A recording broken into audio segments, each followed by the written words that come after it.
Yeah, you're live. I thought we were live this entire time. No, takes that long. We're good.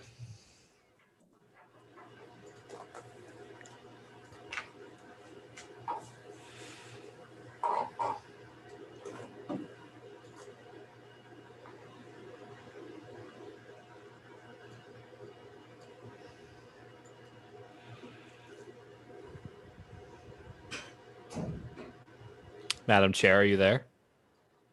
Because you're frozen for us.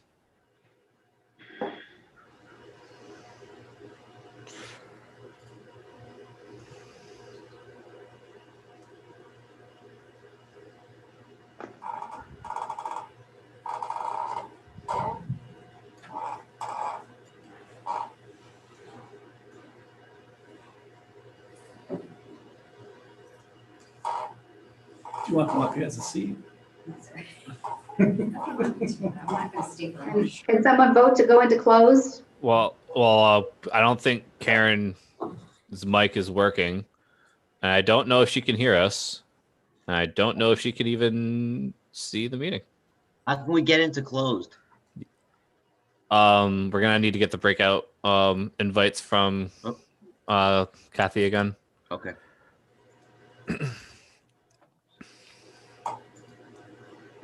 I think Madam Chair is at the mercy of her internet right now. Ask Judy to do the vote and someone second it, and then I can put you in closed. Yeah. That should work. Let me pull the agenda up.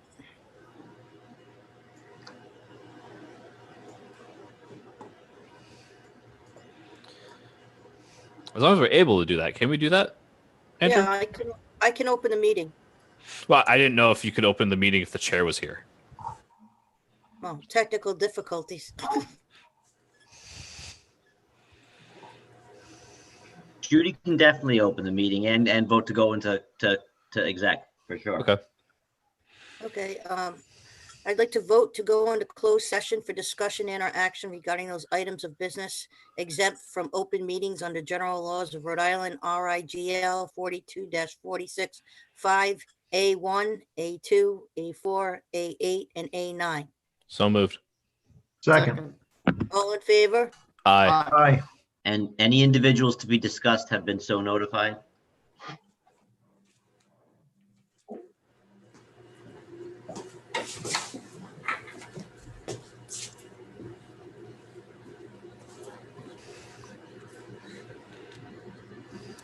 Yes.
I can only make a co-host if they join the meeting. Yeah, ask me to do that. I did. Did they join? Did you ask John? I said yes. Okay. It's on that.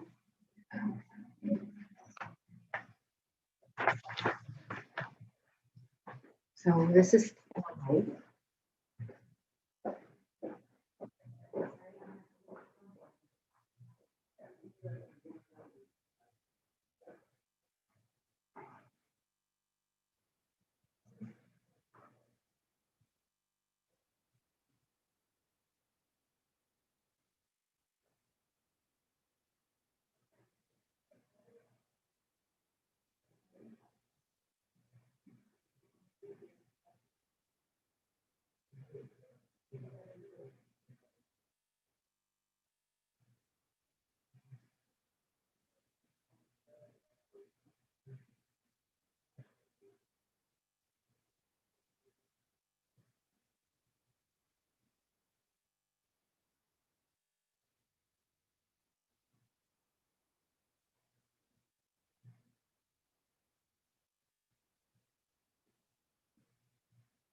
Mhm.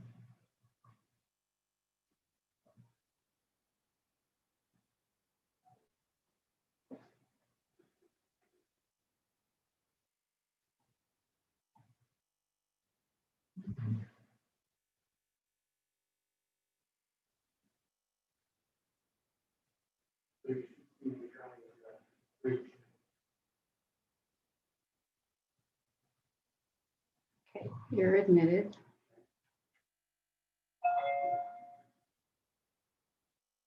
And I made you a co-host.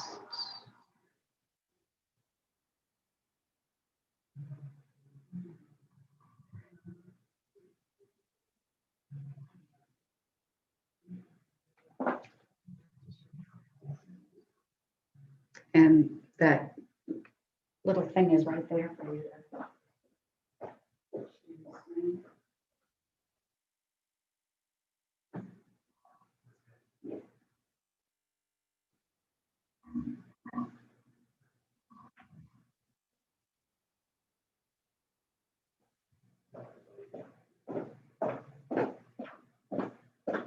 No, it's not up.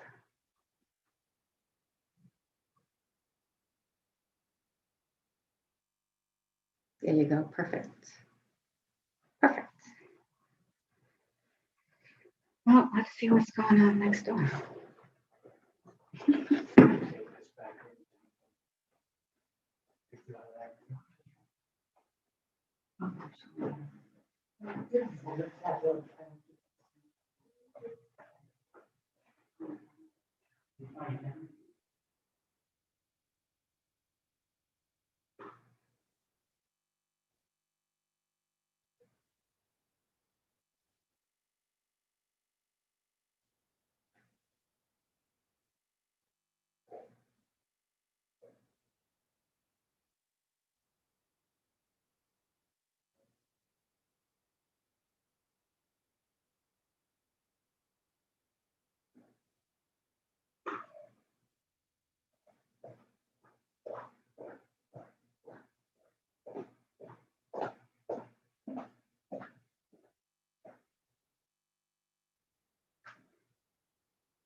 I in the breakout room?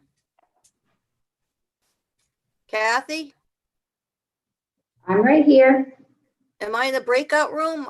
I got booted. No, you haven't joined yet. Okay, No, okay. How do I No. join? I'm right here. No, I have to admit you.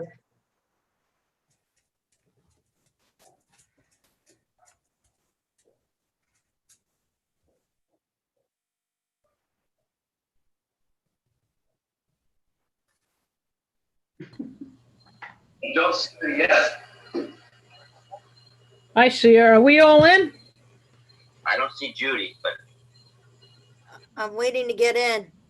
So am I. Oh, that's why. Kathy has to let us both in. It's got to be a better way. I got booted. I couldn't get in. I was in, and then I got bounced, and I couldn't talk. Yeah, I was doing fine and then I got kicked out. Karen, are you muted on your laptop? No. I can hear her. Because you're currently in open as well. Oh shit. Mute, Judy.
Hi, everybody.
Kyle, if I start having problems, I'm gonna just dial in. I just wrote everything down for it.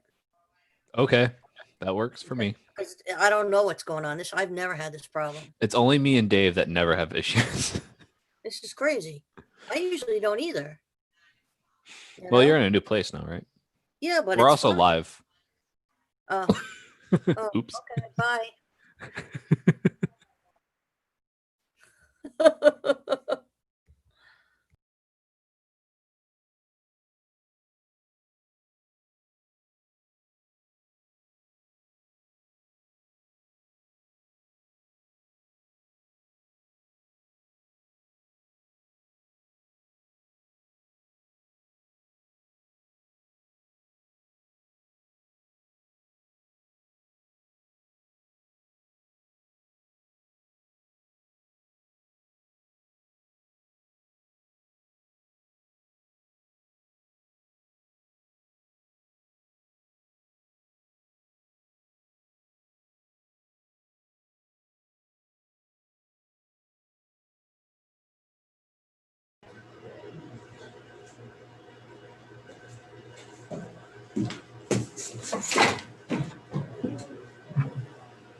It's good to see full power back at Gorton.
Folks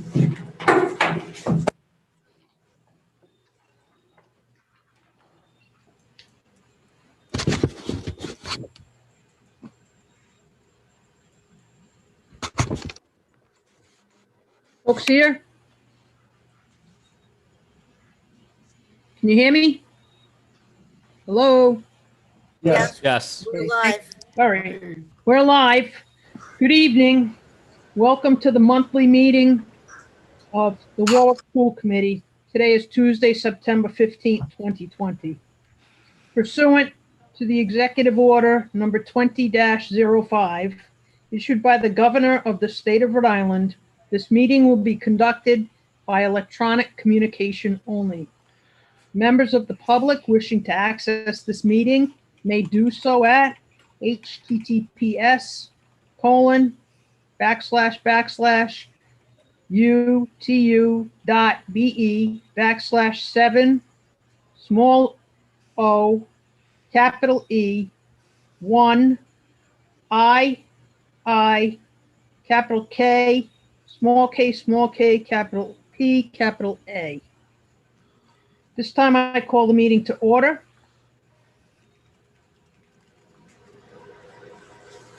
And please stand for the pledge.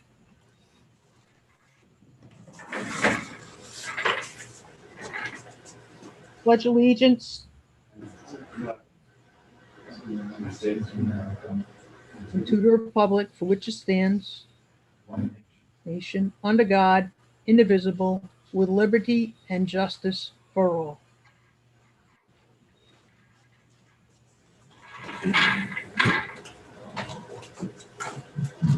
Thank you.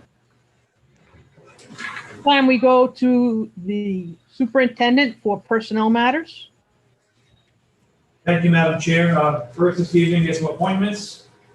First, I'm pleased to appoint Andrew Oakland, Social Studies teacher, Tollgate, effective September 10th, 2020. Next, we have Stephanie George, kindergarten teacher, Norwood, pending national and state BCI, effective September 10, 2020. Next, we have Melanie Brunel, 1 year only, 40% art teacher, Greenwood Hoxie, September 4th effective date. Next, we have Sharon Bowen, 50% fashion merchandising, 50% business, CTC Tollgate, pending national and state BCI, September 14th effective date. Next, we have Melissa Centracchio, interim principal, veterans, effective September 14th, 2020. And lastly, Adam Haywood, interim principal at the K-12 and special programs program at veterans, K-12, effective August 17, 2020. So those are our appointments, Madam Chair. Next, I have one We can have retirement. public comment. I forgot it. We'll do that next. I move approval of the contract for Melissa Centracchio. So moved. All in Second. favor? Aye. Aye. The ayes have it, 5-0. Thank you. Madam Chair, thank you. Next, we have one retirement, Madam Chair. Jennifer Manning, 35 years experience, elementary teacher, grade 5 at Warwick Net currently. I'd like to wish her well for 35 years, Madam Chair. Thank you very much for your time and sharing your life with us. Madam Chair, we have two resignations. First, Brittany Kroll, teacher assistant, SCS at Tollgate. A vote on that, please, Madam Chair. Yes. Move approval. Second. All in favor? Aye. The ayes have it, 5-0. And lastly, Madam Chair, one more resignation, Jessica DiFilippo, math teacher, Pilgrim. Once again, I need to vote for that, Madam Chair. Move approval. Second. All in favor? Aye. The ayes have it, 5-0. And lastly, Madam Chair, I present the coaches to you as you have in your packet. I move approval. Second. I There any thought we don't vote on discussion? that anymore. Pardon? I thought we didn't vote on coaches anymore. Counselor, did we vote on coaches? If the coaching position is appointed outside the bargaining unit, then yes, you would. Okay. So I move approval. Oh, we Second. did that. All right. So is there any discussion on any of the coaches? In your head, Is there any discussion on any of the coaches? of course. There being none, I call the vote. All in favor? Aye. Opposed? 5-0. Approved. Congratulations to everyone. Thank you, Madam Chair. Thank you.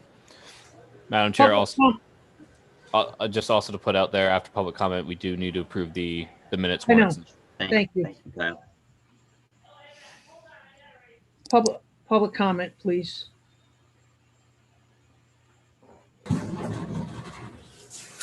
Okay, I have a few. Some of them were repetitive, so we've kind of grouped them together and we'll just read the names of those who have the repetitive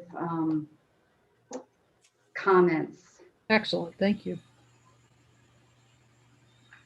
This is from Connie Gliatone.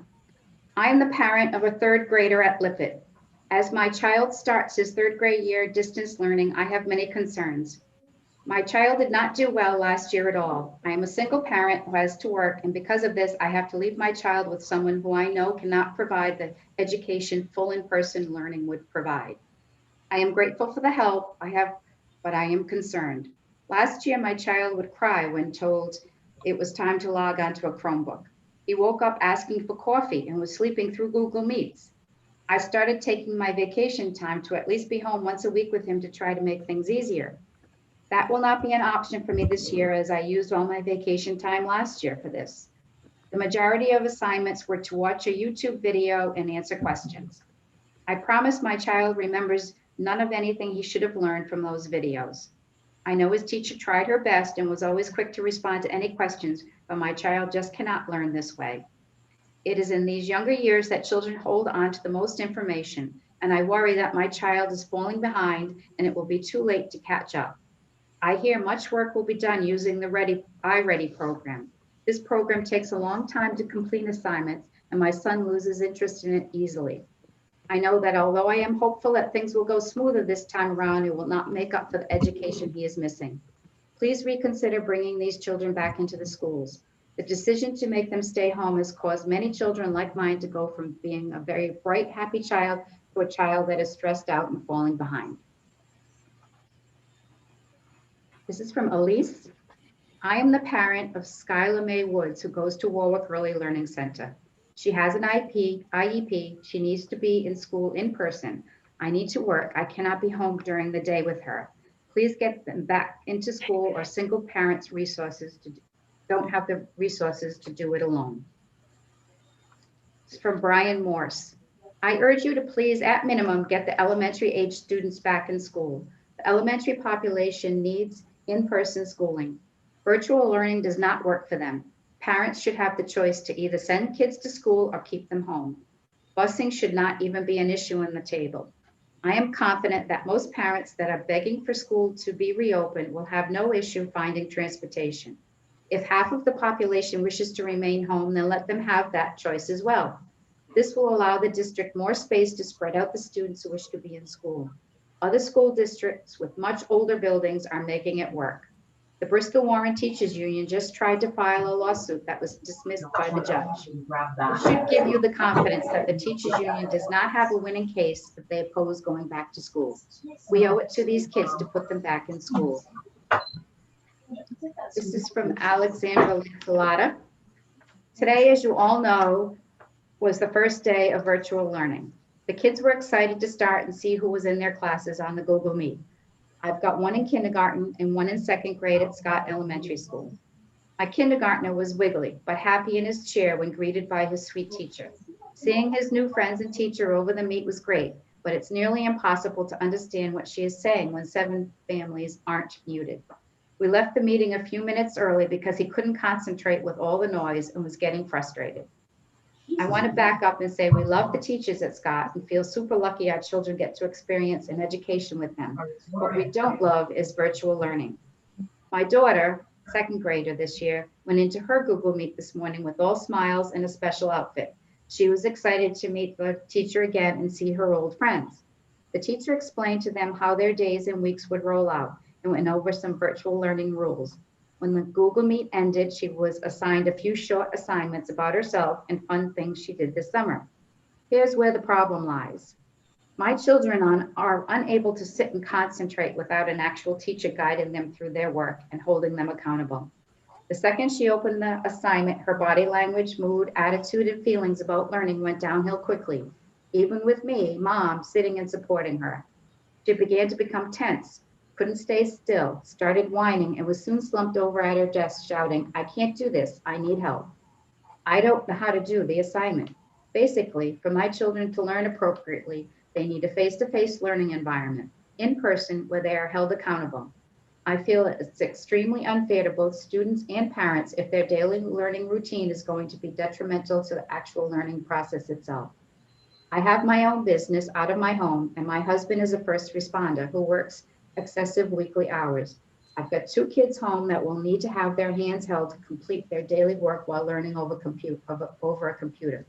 I'm not sure how it will benefit them. They both excelled when in person. They enjoyed in-person learning. They were excited about entering their classrooms. They're friendly, happy, active, and kind kids who are social, smart, and fun.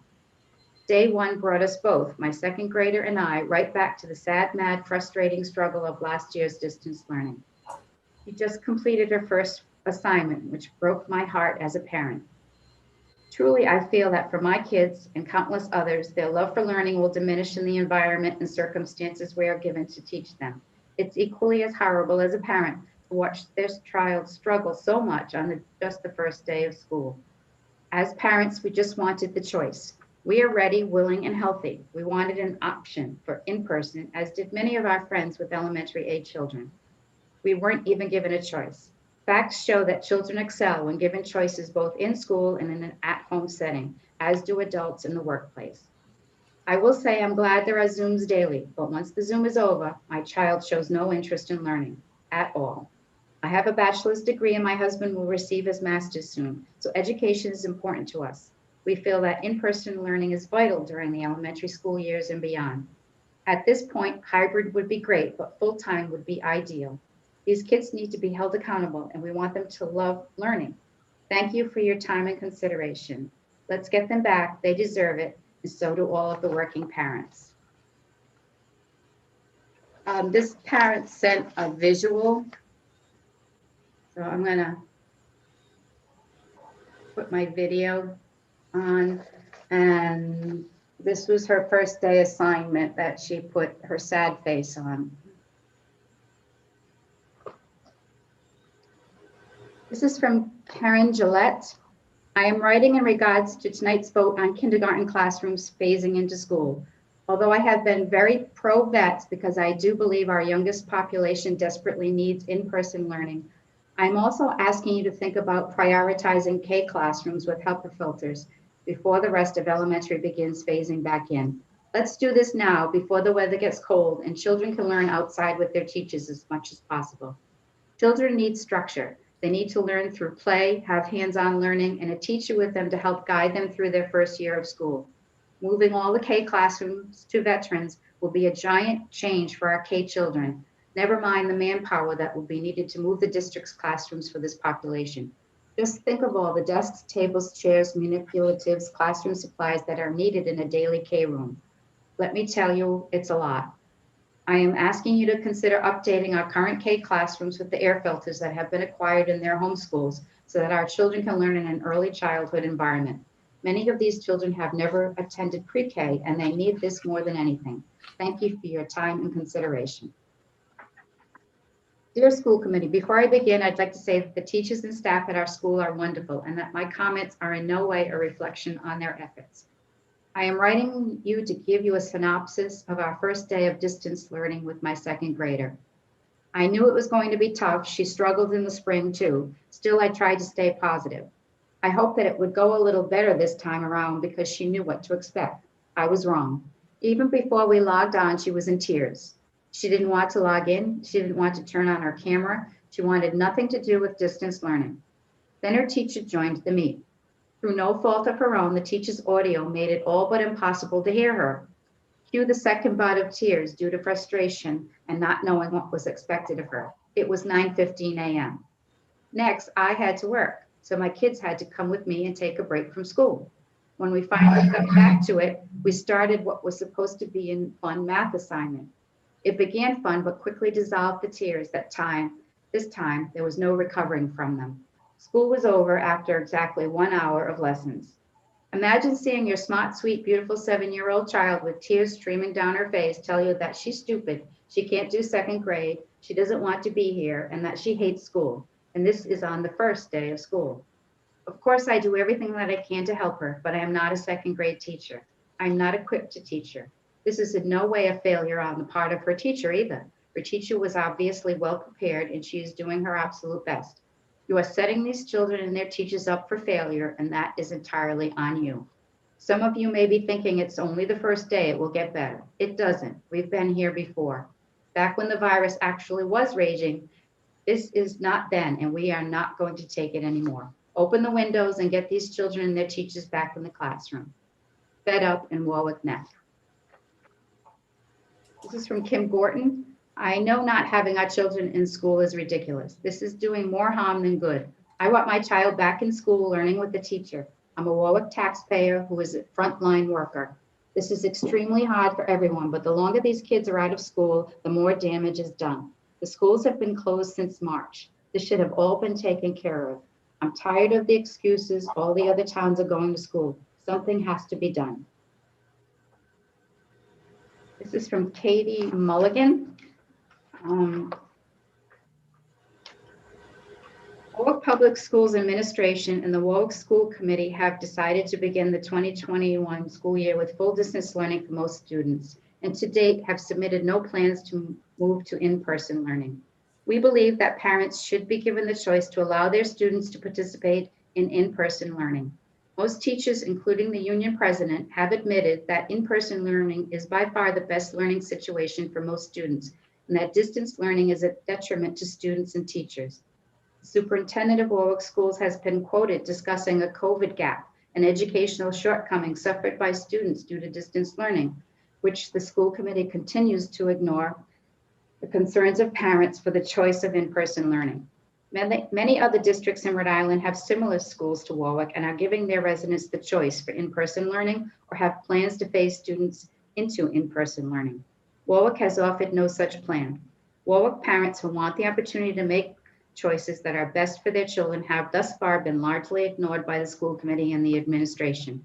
Signatories of this petition support a parent's right to choose in-person education for their children and request immediate action to implement in-person education in Warwick Public Schools. She attaches with the email the 316 signatures of parents on this petition. This is from Patricia Mercurio. Dear Warwick School Committee members, my name is Patricia Mercurio. I am a kindergarten teacher at Greenwood Elementary. I am writing to ask that you vote no on sending the kindergarten students to VETS. Although VETS has the proper ventilation, it is presenting more problems than it is addressing. VETS has extremely small classrooms, which means students will be 3 feet apart. VETS was designed for young adults, not small children. VETS is not their home school. VETS does not have sinks and bathrooms in each room. VETS does not have separate entrances and exits for each classroom. VETS will have over 750 people in one building. VETS does not have HEPA filters. To move to VETS will cost over $150,000. Greenwood has large spacious rooms to accommodate students to be 6 feet apart. Greenwood has separate entrances for both kindergarten classes. Greenwood has a bathroom and sink in each kindergarten room. Greenwood has playground equipment and plenty of outdoor space. Greenwood would have a max of 13 people in a room, 26 total between the 2 kindergarten classes. Greenwood has at least 6 windows and 2 doors for ventilation with 2 fans or more per room. The cost to stay in our classrooms is $0. We need to be in our home schools, in our own classrooms, because it addresses all the other requirements of the COVID-19 safety protocols. Again, I ask you to please vote no. This is from Jen Goff. Dear Warwick School Committee members, Superintendent Thornton, and members of administration. My name is Jen Goff, and I am a parent of a 2nd grade student at Warwick Public Schools. I am writing to you because of the distance learning plan that has been put in place for an indefinite amount of time.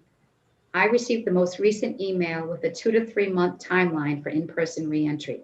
This is not an adequate plan, nor does it give parents a choice. While I don't agree with many of the governor's choices, she was correct when she called Warwick Public Schools out for throwing in the towel, because I couldn't agree more. Our kids deserve more. The fact that Warwick did not give parents a choice and other districts have makes me disappointed that you and the rest of the school committee are people who have elected to make sound decisions for our children. I, as well as many other parents, are actively pursuing legal action. I also know that Warwick has been declining in enrollment for many years, and this is not a way to entice families to move to the city. Please do more for our students than try to get a bond pass, keeping them at home and having them create their own learning is not a way any child, especially elementary students, should have to spend this school year. The fact that the committee voted to do distance learning before the governor made her formal decision with no parent input was unjust. If the biggest district in the state, Providence, can make a valiant effort to make in-person a reality, then surely Warwick can. I agree that tents are a safety risk, but opening windows surely seems to be an option that could be implemented to give proper ventilation. If you have given the broad timeline of 2 to 3 months before a potential hybrid schedule is even entertained, why could we not open windows until then? Right now, a great deal of us have no option but to have our children do distance learning. This is not on Warwick Public School teachers at all. In fact, my son had both last spring as well as this year's teacher were extremely hardworking. However, nothing can replace in-person learning. And as educated individuals in a powerful position, you should all, more and more parents are going to enroll the students, if they haven't already, in private schools or given the chance in another district. And as a fellow educator myself, I am well aware that the money follows the student. In teaching in person, all Warwick parents are asking for is a choice, and I find it extremely hard to believe that every single building with every single classroom has ventilation that is poor. Our kids have been out of school for 6 months. It's time to bring them back, because the more time they are out of school, the more they will fall behind their peers across the state. In closing, I will add the following statistics. The only part of the back to school equation that the Warwick School Committee has given any thought to is the singular concern of this virus. Based on the latest data, the transmission rate for COVID in Rhode Island is 0.0004%, which means you have a 0.0004% chance of contracting COVID. But the chances of permanent irreparable damage to our children and families is practically guaranteed. A fellow parent who is also a mental health counselor sent the following statistics to me. 57% of children receive their mental health services in school. Distance learning provides 0 in school mental health support. Before distance learning, 8% of teens attempted suicide. After distance learning, 13% of teens attempted suicide. Since distance learning, suicide hotline calls are up 800%. Since distance learning, substance abuse in teens has increased 5%. 80% of teens entering college in 2020 report an increase in mental health issues, up from 40% pre-COVID. Members of the school committee, you claim to be saving lives by keeping children out of the classrooms. Well, I'm sorry, you are failing miserably. Now, the last part of those bullets with the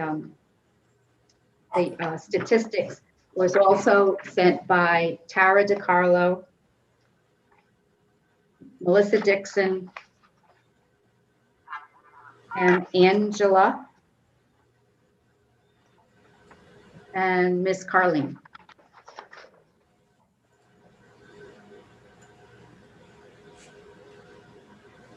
Is that it? From Jim Roach, I would like to know what the logic behind making Mondays anytime learning and not a regular school day. How is anytime learning different than homework? If it is not for the pandemic, our children will be in class learning with instruction 5 days a week. This does not appear to be in the best interest of our children's education. Dear school committee members, I am once again writing to you regarding the administration's attempt to try to persuade you in voting to send our young kindergarten learners to vets. I am actually incredulous about the fact that this is my 3rd letter to you regarding this same matter in less than a month. This proposal was first brought to you on August 20th. At that time, you voted no to adding the kindergarten students to the special education student numbers at vets for safety reasons. You stated that you wanted to limit the number of people in the building. We attended a Zoom meeting this past Friday with Assistant Superintendent Lynn Dambrook, Roy Costa, and Adam Haywood, the VET's principals, Kevin Oliver. When a colleague asked what was different and improved with this plan being brought to you tonight, we were told only a few differences from the August 20th proposal. These differences are a few extra teacher building assistants in the hallway to help escort a child to the bathroom or to the nurse, more custodians that will be hired for maintaining cleaning protocols, not fully staffed at the time of the meeting, and a temporary fence for the special education students to safely take a mask break, which would make the grounds safer. This new proposal just adds more people to the school. Again, the main reason why we rejected the original plan was because of the number of people that would be in the building. We would be exposing more people to this virus. In a CNBC article dated September 13, Dr. Anthony Fauci, the nation's leading infectious disease expert, warned about the nation's worrying level of new infections. Rhode Island is currently one of 11 states where COVID-19 cases are growing by 5% or more based on a weekly average. I cringe to think how many more potential cases there could be by adding so many more children and teachers to the group already going to vets. The special education program has not even started. The students do not begin attending their classrooms until September 29th. We have not even seen if their integration into vets will be safe and successful with the current plan. Why is there this rush to send more students right now? We asked several questions about the move. Besides the safety issues, we are also very concerned with the amount of money the administration is planning on spending to move all of our classrooms, when they could put that money towards the new filtration systems in our schools. We are being told air purifiers are being purchased for individual classrooms at a cost of $600 to $800 each until such time as full HVAC upgrades can be made. They have already spent $150,000 on moving just the special education teachers to vets. If we were included in that move, it would have been close to $180,000. Kevin Oliver said, when asked about these costs, that you can't put a price on a student's safety. I couldn't agree more. I just happen to feel that their safest place to be right now is at home continuing distance learning. Many of the points were made in the group letter presented tonight by my colleagues and myself, so I will refrain from repeating them again. Suffice it to say that after working countless hours over the past month, it is very disheartening to keep fighting the same battle to keep my kindergartners safe. We kindergarten teachers are asking to just let us teach without this never-ending stress of this proposal. I, for the third time in less than a month, implore you to stay true to your original vote of no to sending our precious kindergarten students to vets. Diana Wade, kindergarten teacher, Warwick, Neff. This is from Marguerite Belize. Belial. I'm a parent of 2 high school students, one sophomore and one senior. I also work full-time for the state of Rhode Island. After spending the last quarter of last year remote learning with little to no teacher involvement, I expected more efforts would have been made to return our kids to school this year. All of Rhode Island schools are showing some efforts of hybrid schedule, giving parents options, but Warwick school system did not provide any options to our students and parents. My children are both in honors classes, want to learn, want to see their teachers and friends. I understand everyone is afraid of COVID. No one wants to get it. But with the proper PPE and precautions taken, rotating these kids in school,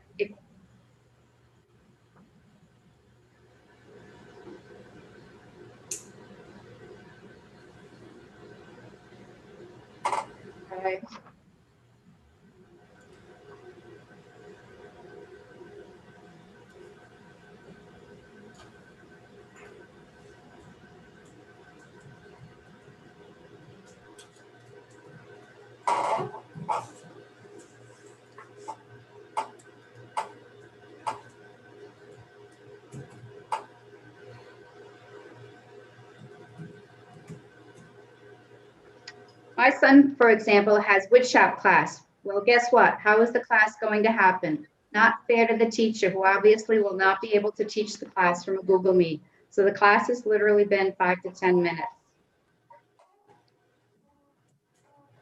I have had to change my work schedule. Make sure I am home to assist them with this chaotic or lack of schedule for high school students. My kids were done this morning by 10:30. Seriously, what are they learning?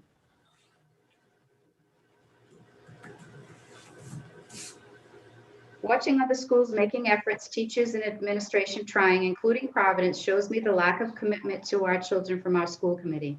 I'm sure every school in Rhode Island has similar ventilation concerns, but to throw the towel in and actually not try shows the lack of respect to our students and parents. To admit that it will take 2 to 3 months, which we all know will be longer, before these kids are back, shows the lack of effort from our school committee. Windows, doors could have been open for the first 2 months. Classes could have been held outside. Just no effort at all. As a parent, a taxpayer, we should be heard. These kids want to go back.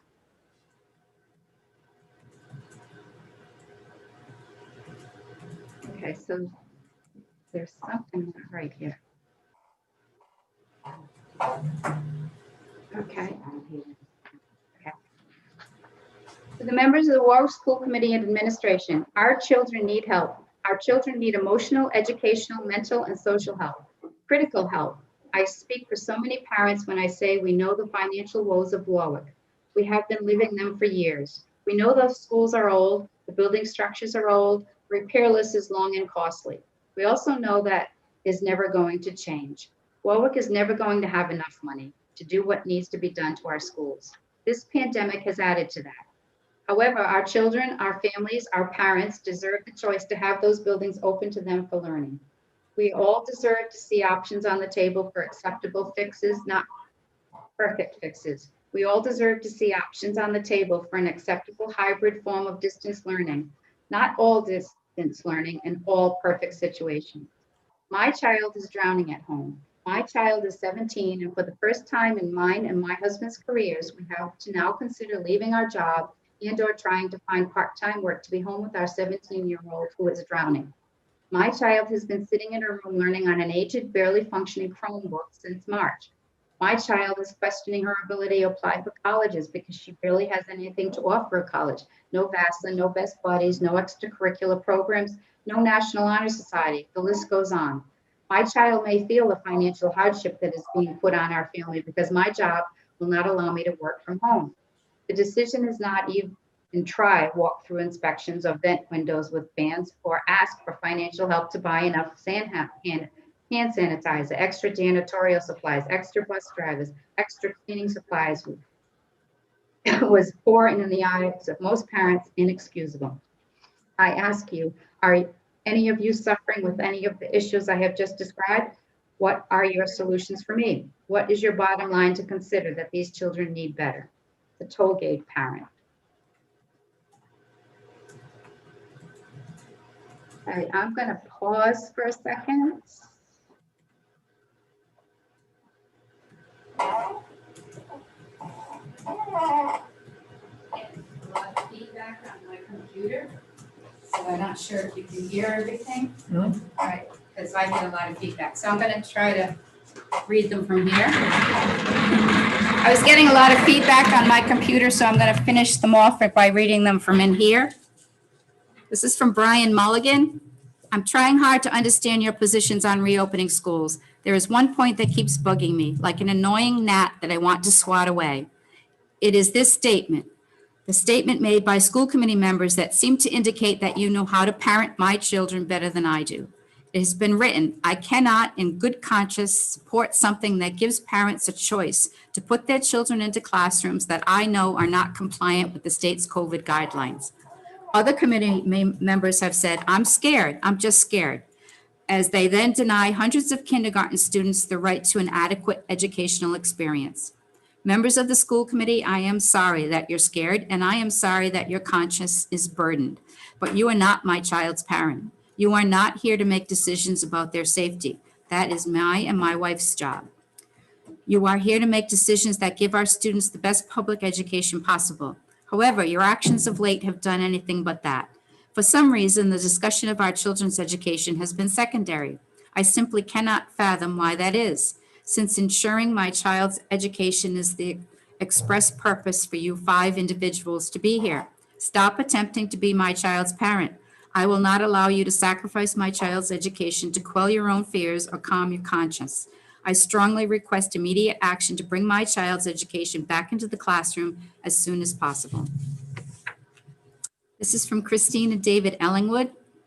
The decisions that have been made by this committee regarding the opening of schools and the lack of work to provide a safe environment for our students when buildings have been without students since March is embarrassing to our community. You have neglected the social and emotional needs of our children, and you are doing a disservice to them. While many of you do not have children of your own, I do not understand how it makes you knowledgeable enough to make these decisions. Have you watched your child cry in frustration about distance learning or want to give up because they struggle with online learning? Have you given up a job you love because you put your child's education above your needs? Do you know what the loss of income does to a family because one parent needs to be home to support their child? Do you understand the sacrifices that both parents and teachers are making to provide the students of Warwick a solid education? Our children will be behind others in the state and the nation due to your decisions. There is absolutely no excuse for the buildings being closed since March, and not one person making an educated decision to begin a discussion about what would be needed if we were in this situation come to the next school year. Here we are in September, and you just figure it out and now realize you need more time to make it happen, because for 6 months you did nothing. It is more important that you stick it to the governor and puff your chest rather than do what is best for the Warwick children. I truly hope, for the sake of my children and other students, parents and teachers in this community, that you are putting them first, and if you can't, step down. Please do better. Dear school committee members, we are writing to you once again about the plan for incoming kindergarten students. On August 20th, the school committee voted against including the transition of K student to vets. Each weekend since that vote, we have been presented with unsettling news of possibly going to vets. For some reason, the administration is adamant about this plan. At 4 p.m. on Thursday, September 10th, the kindergarten teachers were invited to a Zoom meeting with Lynn Danbrook for the following day at 1 p.m. During this Zoom meeting, we were told that the administration would be submitting a new proposal for the integration of K students into vets. As you can imagine, we felt discouraged, defeated, and devalued. We had just spent, at the very least, an entire week of countless hours preparing materials for the new K students in order to ensure a positive and productive distance learning experience. The new proposal is not new at all. The only differences are a few extra teacher building assistants in the hallway to help transition a child to the bathroom or to the nurse, more custodians that will be hired, and a temporary fence for special ed students to safely take a mask break. This new proposal just adds more people to the equation. We believe one vital concern of why you rejected the original plan was because of the number of people in the building. So from here on in, they reiterate exactly what Diana Wade said. So I'm just going to list the people that did sign this. Diana Wade, Laurie Sheridan, Joan Wilkinson, Dorothy Carlotti Grande, Patricia Mercurio, Elizabeth Morissette, Jean Strauss, Sarah Swanson, Joan Mullen, Christine Harden, Jane Conley, Erica Howard, Marianne Costello, Stephanie Lawton, Cheryl Hoyle, Lauren Rooney, Amy Dolan, Donna Shields, and Kathleen Palazzo. Dear members of the school committee, this letter is being written on behalf of all Warwick parents who are in favor of a safe and timely return to in-person learning. As parents and caregivers, we want to be able to make the best decisions for our children. We commend the school committee for making the correct decision to bring certain students back to school for in-person learning and are advocating that the same action be applied to all students. This evening, we are publicly giving our support for kindergarten to return to school with full in-person learning. Many families in the Warwick Public School System are in strong support of finding an in-person solution for back to school. As we observe private and public schools in other districts going back for in-person learning, we believe these solutions are possible for Warwick as well. The Rhode Island School Committee Code states, recognize that the first and greatest concern must be the educational welfare of the students attending the public schools. We ask you, the school committee, which exists to advocate for the educational welfare of students, to give these children the chance for full in-person learning. We feel it is in the best interest of the community at large and is the only equitable way to educate our youngest students. Children with learning differences who do not qualify for special programs are not being supported by distance learning. While we know our wonderful teachers aim to succeed, the expectation that distance learning will appropriately support the academic needs of any student, but most importantly, kindergarten students, is unreasonable and developmentally inappropriate. In addition, the shortage of Chromebooks for students practically guarantees failure for a great number of our children and their teachers. Distance learning has academic, psychological, and developmental implications for our children. In short, there is no substitute at this early age for in-person learning. As parents, we share the concern of the school committee and teachers for the quality of the facilities, including air quality, circulation, and other factors. The proposal, which currently stands to add over 600 HEPA filters to city classrooms, seems to be a viable solution. Our ask is to prioritize requisition, purchase, and installation of these filters for kindergarten classrooms such that these young students at a critical point in their development have the opportunity for a return to full in-person learning as soon as possible. Let this serve as the test case for a wider deployment of this solution, such that all students who want to return will be given the opportunity to come back to Warwick's elementary, middle, and high schools. We request that the school committee make the only correct and equitable choice and vote to bring kindergarten students back to school with full in-person learning in the very near future. Maya Sherman, Aaron Sherman, Amanda Mattiasi, Mario Mattiasi, Katie Mulligan, Brian Mulligan, Luciana Ethier, Brian Ethier, Lauren Dillon, Tom Dillon, Andrea Rice, Jennifer McCullough, Marguerite Belize,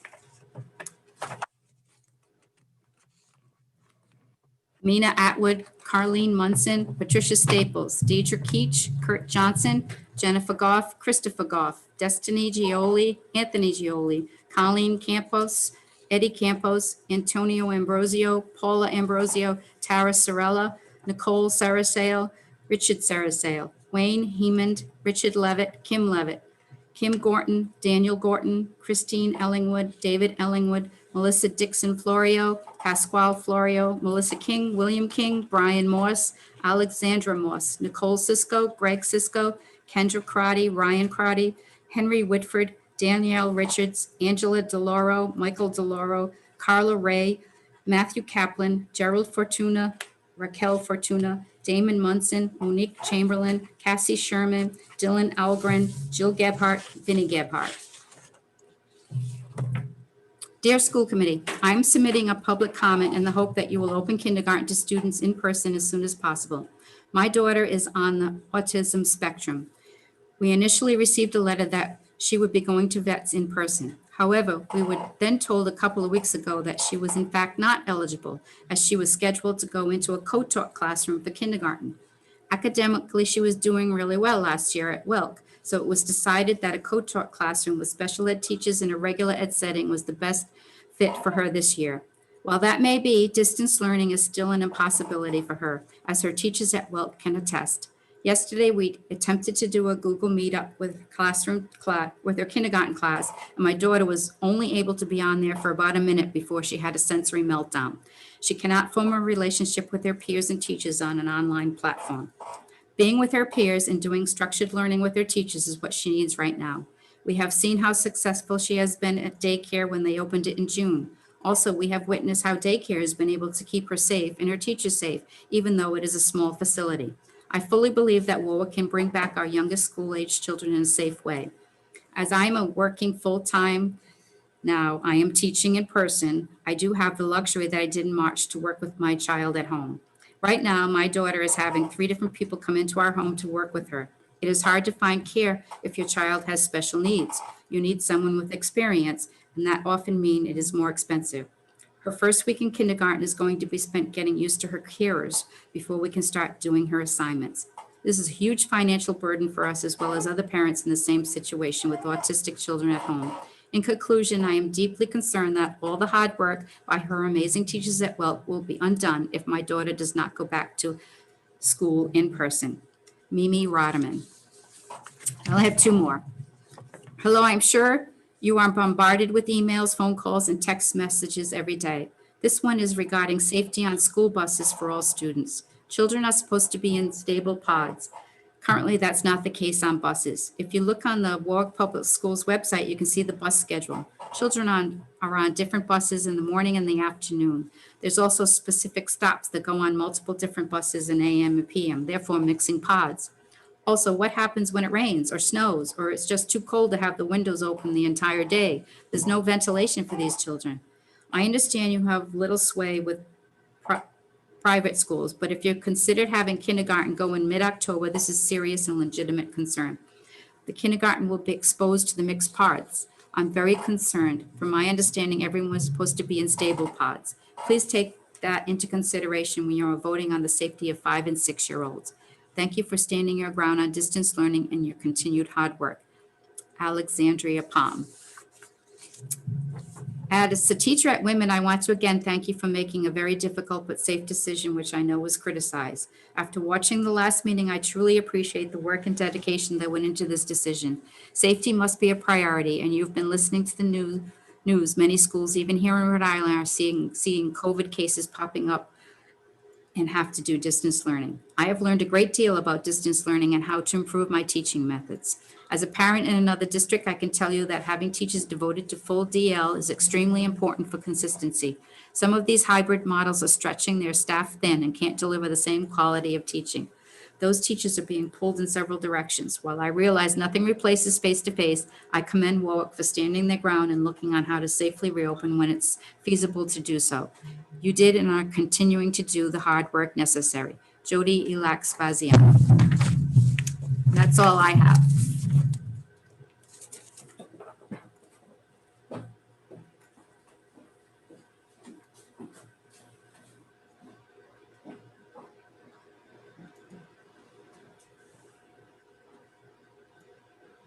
Thank you, Ms. Bonin.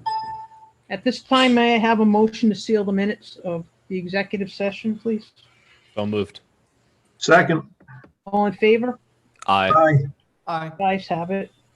And there were no votes taken in executive session this evening. I have to get a battery from there. H, recommended actions, approval of minutes, public sessions, August 20th, 2020. So moved. Second. All in favor? Aye. The ayes have it. Approval of warrants for September 14th, 2020. So moved. Second. All in favor? Aye. Aye. The ayes have it. Thank you very much. Approval of transfers, September 14th, 2020. This is my computer. So moved. Second. All in favor? Aye. The ayes have it. Thank you. Moving on to new business. Discussion action, Warwick Veterans Middle School Principal Contract Addendum. Live feed. Madam Chair, I believe we did. I believe we voted on that. Moving on to item number 3, reopening of Warwick Schools ventilation I'm remedy. gonna have to go in the other room because I can't hear it. Dr. Thornton, Thank you, Madam Chair. So I just got both. reset where we are. As we all know, this pandemic is something we have never seen before. I believe truly everyone deeply cares about school and getting back to school. I do know that people have different opinions on how we tackle this issue. From where we are, we've been truly putting our best thinking forward every step of the way. We submitted our best thinking, which was the hybrid plan this summer. As you know, in August, we were put on notice by the state that air quality was now an issue. I know one of the public comments had mentioned, for 6 months, we didn't act. The truth of the matter is, early mid-August, we had our first meeting and air quality was now an issue. Since that time, we've been looking at a viable solution that is safe. And as my job as superintendent, I have to recommend what I believe is safe to the school committee. Your job certainly is to vote it up, vote it down, modify it. I can't recommend something unsafe, in my opinion. That's my job. I know some parents who I've talked to have wanted the choice to choose to come into a building. I can't recommend an unsafe choice. And to me, the discussions, around, tents, box fans, as we talked before, I can't recommend those things as there are violations of fire code, among other issues. But tonight, we do want to talk about our remedy that we think is a solid remedy. It revolves around air exchange, which we were put on notice, as you know, in August. Just for your edification, the funds to pay for this are the federal CARES funds. The rules of engagement, if you will, to spend the money, was put out on August 26th. So since that time, we've known how to approach it. The deadline to allocate or spend the funds is September 30th. So we're looking to finalize our plans this week. The remedy we want to talk to you about with Mr. Gothberg and Mr. Ferrucci revolves around air exchange and air quality. So we can certainly have a discussion, but I want to first get the facts on the table as they stand today. So Mr. Gothberg and Mr. Ferrucci, please. Good evening, Madam Chair, committee members. As the team has moved forward, looking at these HEPA filters, these air purifiers, which seem to be the solution, we're still in the vetting phase. There's several manufacturers. One of the big issues we run into is power. So right now we're vetting, speaking with the experts, reviewing manufacturers, units, and deciding really what would be the best purchase for the district. When we're looking at spending upwards towards $750,000 on units, it's imperative that we make the right choice, get the right information.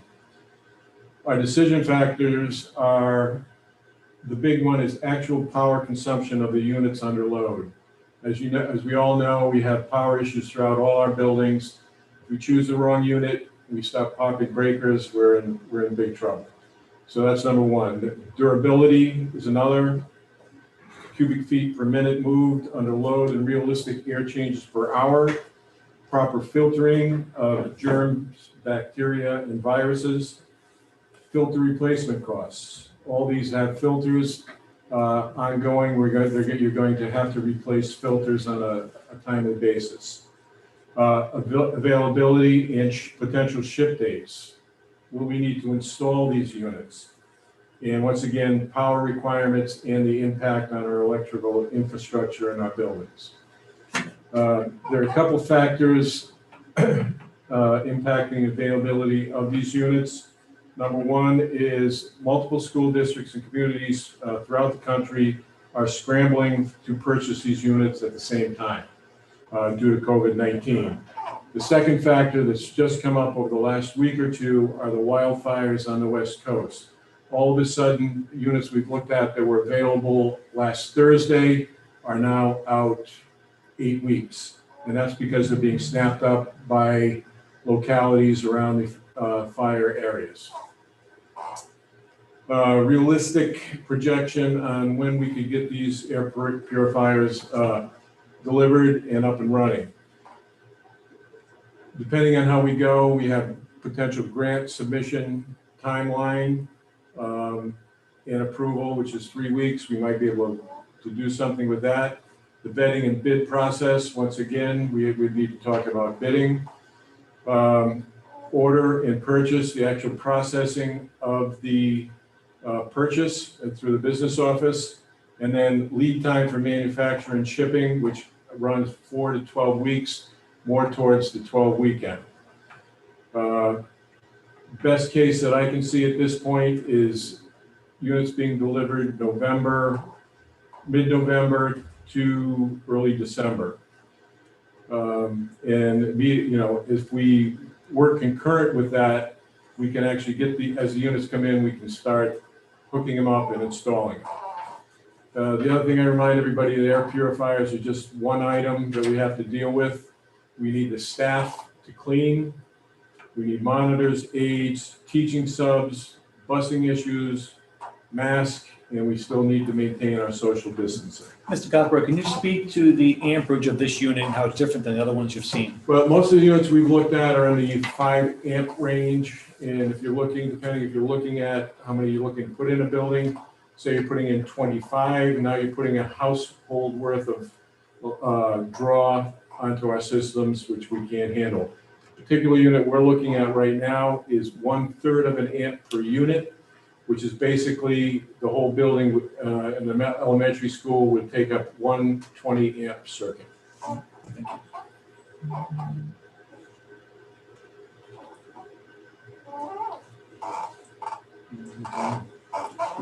Yeah, questions from the committee? We can certainly answer all your questions on this. Superintendent, some parents think that we as school committee members are usurping their authority to make the decision about whether they want to send their children to school or not. That's not the case. Would you please explain the difference? Sure, Madam Chair, as I related earlier, I believe it's my job as superintendent to recommend what I believe is the best course of action. It's the school committee's job to take a recommendation, to vote it up, to vote it down, or to modify it. In this case, through all of my work on this and talking to my team, I don't believe it is safe to bring students in and open a window, put a fan in. To me, that's just inherently unsafe. So I can't recommend that. Now, that's something, I bring to the committee, but the committee, has to make that judgment based on what I give them for facts. How other districts manage that risk, I can't speak to that, but I operate on what I would do with my child, and I would not put my child in a room with a fan and a window open. So that's how it is. I know some people take great offense to that and they want that choice. I simply can't recommend something that I know in my heart is unsafe. Having said that, we absolutely want to do the best we can to cut through the red tape, to get these filters, and to the extent we can, we will do that every step of the way. What other issues are there with fans? Yeah. Fire code issues? As fans were explained to us in the first meeting in August, the protocol was to have a fan in a window and a fan across the room in a doorway area and create a cross ventilation situation going across the room to get air exchange. Because in our August meetings, they talked about 4 air changes per hour. That's what you want to have. We have 3 buildings that achieve that, our 3 newest HVAC systems. But in most buildings, we don't have that. We have unit ventilators or heaters under the window, and we don't get that kind of air exchange. So the idea from the state was to put the fans in with the cross ventilation and get that air exchange. There are a few problems with that. First, one of the documents from the state said consult your local or state fire marshal on these. We consulted both the state fire marshal and the local fire chief. They said that was an absolute problem. Do not do it. So I cannot recommend to the school committee a fire code violation. As it is explained to me, when a door is shut, you have a fire rating for a wall or a door of a couple hours, let's say. If you open the door and put fans all throughout a building, you're creating a wind vortex, if you will, in a building. If there was a fire, that would be really problematic. So once again, knowing that now, I can't recommend to you something that's a unsafe situation. So that's how I brought that to you, and nothing's changed on that. However, the filter conversation, we think, does make sense. It's something we can use for years to come to scrub the air for the flu. It enhances our HVAC system. So really, to us, it makes complete sense. We do understand the anxiety of wanting to get back, but at the same time, we can't just, as someone had said, open a window and bring the kids back. To me, I just can't recommend that. Thank you, Superintendent. Mr. Madam Chair, Festa? I would add, the opening the window idea is good in New England for about another week or two, and then that quickly becomes a problem. So, in terms of really having a solution that, really makes sense, in my opinion, it is the air filter conversation, not an open window. Is Mr. Taylor there? Mr. Taylor is in the other room. I see him right now in the Ms. Danbrook's room. Dr. Taylor?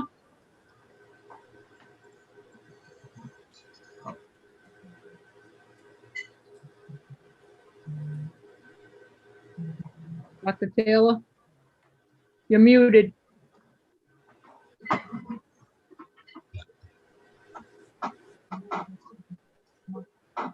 Hello, Madam Chair. Can you hear me? Oh, wow. Yes, I can. You may be coming to the other room. It's not good there.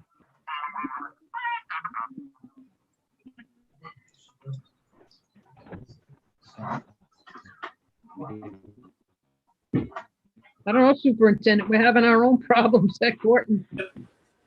There he is, Madam Chair.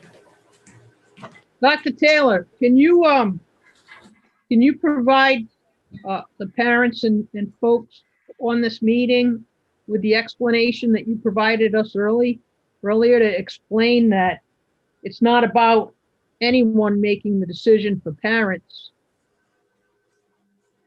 Sure, Madam Chair.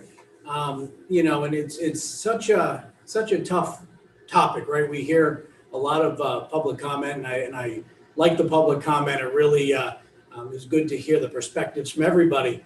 But I think, as Dr. Thornton said, day in and day out, our whole team and certainly the committee is focused on safety. And it's trying to figure out what's the best safe option to get everybody back into school as soon as possible. And really the analogy I've used even with my own family and my own friends as we talk about this is, you know, there's a lot of things that, you know, and I think of my own children, they want to do a lot of things. And as a parent, we have to determine if it's safe or not let them put themselves into a situation where they end up getting injured or hurt due to something not being safe. Same with society, same with the workplace and all of us in our roles. There's things here in the Warwick public schools that are already pre-deemed to be safe or not safe.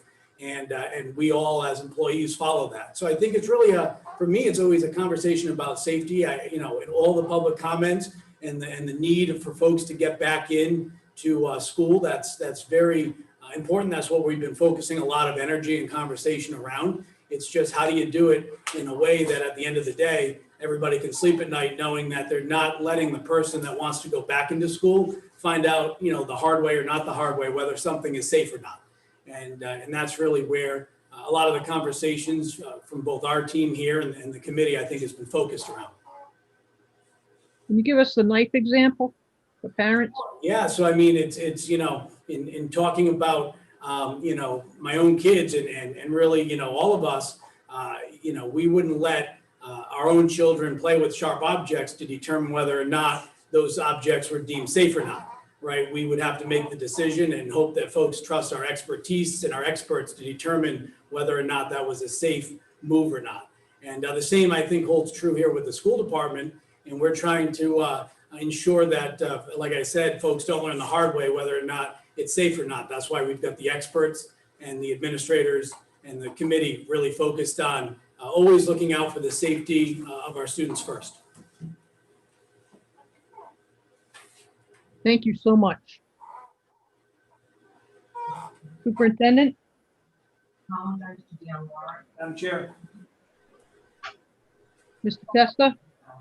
Thank you, Madam Chair. Mr. Gothberg, Dr. Taylor, thank you. In all candidness, you guys gave a nice clinical explanation of this. I'm gonna put it in simple terms. In one of the public comments, there was a quote about I can in good conscience give parents a choice to put people in unsafe classrooms. That's my line. I made that to several parents, and I stand by it.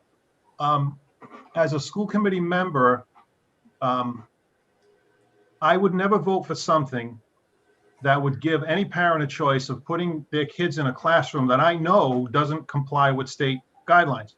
That's not giving anyone a choice. That's being irresponsible as a school committee member, and I'll stand by that. But at the end of the day, this is an issue about air quality and ventilation as per the state. And then below that is our electrical capacity at our buildings. Box fans, as has been explained, are out. Number one, for the fire hazard. Number two, we don't have the electrical load to run box fans in every single classroom.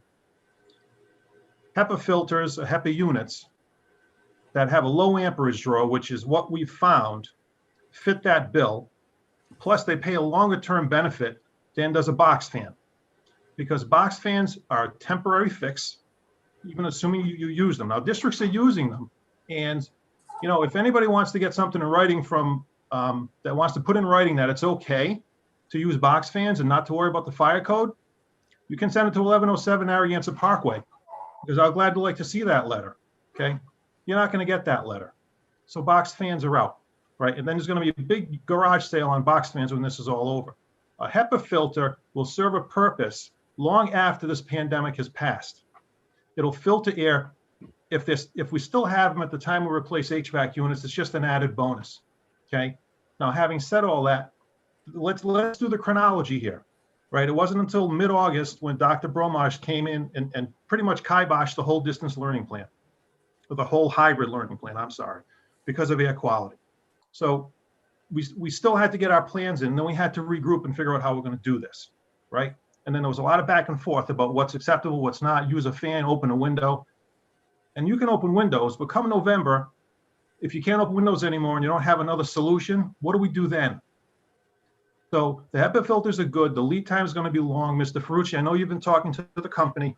They're based out of California, hence Mr. Gothberg's wildfire comment and how shipping is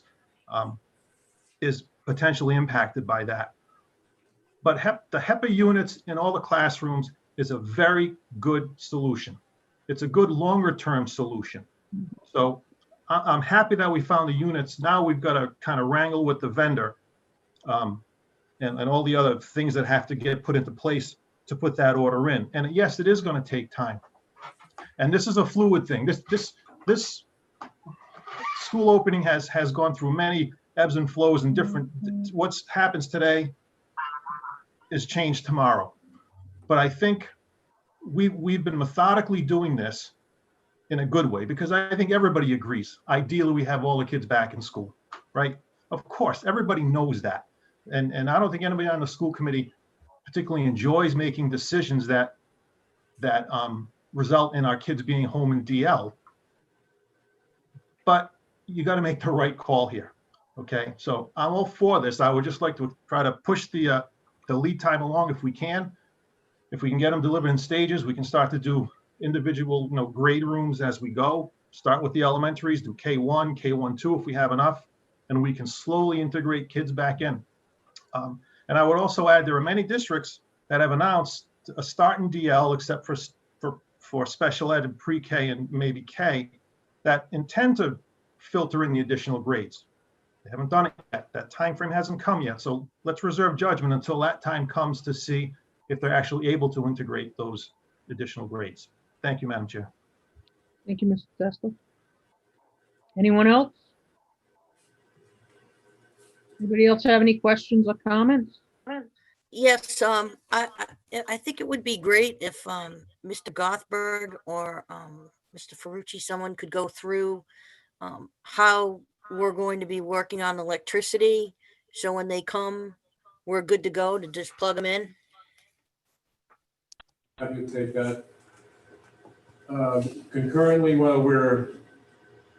once the unit's decided on and we order and we have the lead time, we have electricians who have agreed to come and work, setting this up, getting needed power in place if we need outlets, and getting things ready to receive these units. So by the time the units come, any needed electrical modifications would be in place. So, Mr. Gothberg, essentially, while we're waiting for these units to arrive, we are going to get all the electrical work done. That is the plan. Yes, ma'am. Okay, wonderful. I just want people to understand that we are working on it while we are waiting. Thank you. Thank you, Ms. Cobden. Anyone else? Ferrucci has a. Ferrucci? Thank you, Madam Chair. I just wanted to mention that we've done an excruciatingly amount of work over the last 10 days vetting the various devices. And we're trying to narrow down and get firm commitments from one particular vendor. What we'd be looking for is the flexibility of the school committee to call a special school committee meeting for awarding contracts in order to expedite the process so we can get the timeline moving. And so as soon as we got something solid, so we'll be reaching back to you folks probably in the very near future for those considerations so we can get this thing moving forward as quickly as possible. Thank you, Mr. Ferrucci. Madam Chair, may I say one more thing? Okay, Mr. Testa. Thank you. I did mention the chronology earlier, but there's an element of the public that thinks we've had since March to fix this. And I would just, that's disingenuous to be kind. It's unfair to be truthful. We have to realize that the state didn't come to us until June sometime to say what the ground rules were going to be. So it was impossible to plan for ground rules that you didn't know existed.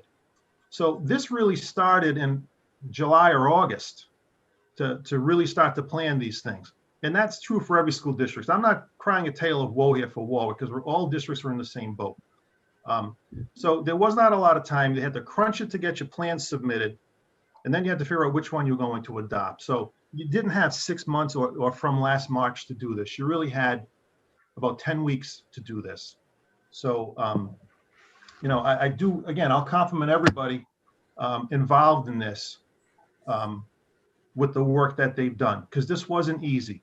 We could have made some, we could have cut corners if we wanted to, but I don't think that's good for student safety.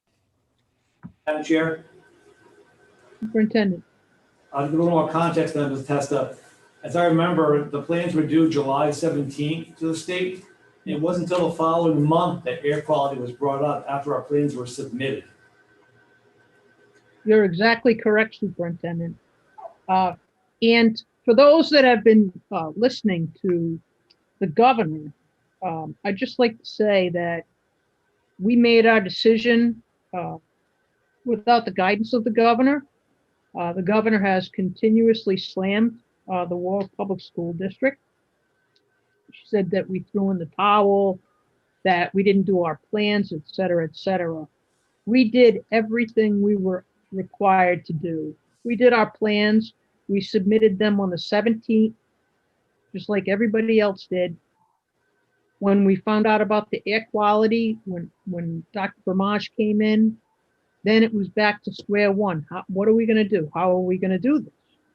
We originally thought we would be able to go back on scheduled days and use the hybrid plan, but that didn't work out.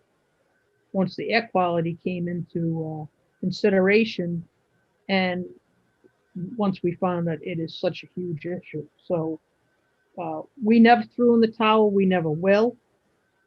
There is not a staff member on our administrative staff or any place else that's lazy. Everyone has worked harder than you can imagine to try and make this happen, and we feel awful about it. But the fact is, our buildings, with the exception of 3, are not safe. Anything else from anybody else? Madam Chair. Certainly. Thank you. Just want to piggyback 2 items. First, we as a district have known about our limitations in our buildings for the last 4 or 5 years. We've had capital plans on the table and have identified these power issues and the need for HVAC systems going back over 4 years ago. The solution is multi-millions of dollars. And so we've known we've had these issues that we're struggling with, and it was a longer term solution that we're coming up with. As we all know, we've been talking about the bond phase 2 coming up in November and a $56 million long-term solution. So when the announcement that air quality became a problem in August, we've already identified multi-millions of dollars worth of power issues leading into it. The question was, how do we resolve it? And at that point, the money wasn't available on the table. It wasn't until August 26th, even though there was information circulated in July, the release of the going for the funds wasn't until August 26th. So we had 2 weeks to try and find a solution that worked within the limitations of something we've identified 4 years ago. So I got to commend Mr. Gothberg and the team on what they've achieved in such short duration to even put us in a position to be able to get something done in the next 2 to 3 months. So I just want to thank them for their extraordinary effort. Thank you. Thank you, Mr. Ferrucci. Madam Chair. Superintendent? Just one more point. I know there was some interest at the last meeting of our walkthroughs. In case folks haven't heard, we did have the walkthroughs. We posted the inspections walkthroughs on our website. And as you'll note, I believe numbers 18 to 22 talk about HVAC, the ventilation. And you'll see our schools, we're not getting yeses on those categories. The inspectors agreed we had some work to do with our ventilation. Thank you, Superintendent. Anyone else? Any other issues, Madam Chair, I'd like to just add something. please?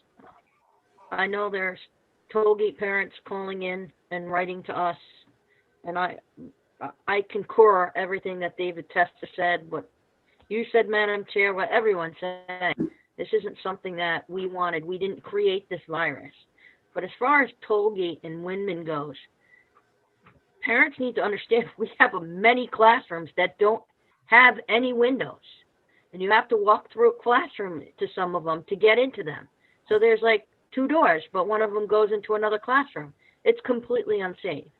And as much as we want the kids back, I agree with everybody who's speaking, the superintendent, Mr. Testa. I can't be responsible for putting kids into an environment that could be unsafe for them. It's not about being scared. I've never even used that word scared. I'm not scared about it. I need to make, and I think we all are, making logical, safe decisions for our district. Thank you. Madam Chair? Thank you, Ms. Cobden. Yes, Superintendent? When we do talk about classrooms without windows at Woodman and Tollgate, our thinking right now with the team is as follows. We would still do the protocol with the filtration units, and then we have to look at the duct work. As you know, some of this work, these systems are, quite old. In some cases, there's still fresh air coming into the rooms, even though it's problematic. And in that case, if fresh air comes in, I believe we can use the room with filtration. However, if the ductwork is broken and shut and no air is coming in, we would not use that room. So we have to go room by room with the experts and see which ones get fresh air, which ones don't get fresh air. Either way, though, we'll be looking at filtration in those rooms, but some can't be used. Fair to say. Thank you, Superintendent. Superintendent, also, a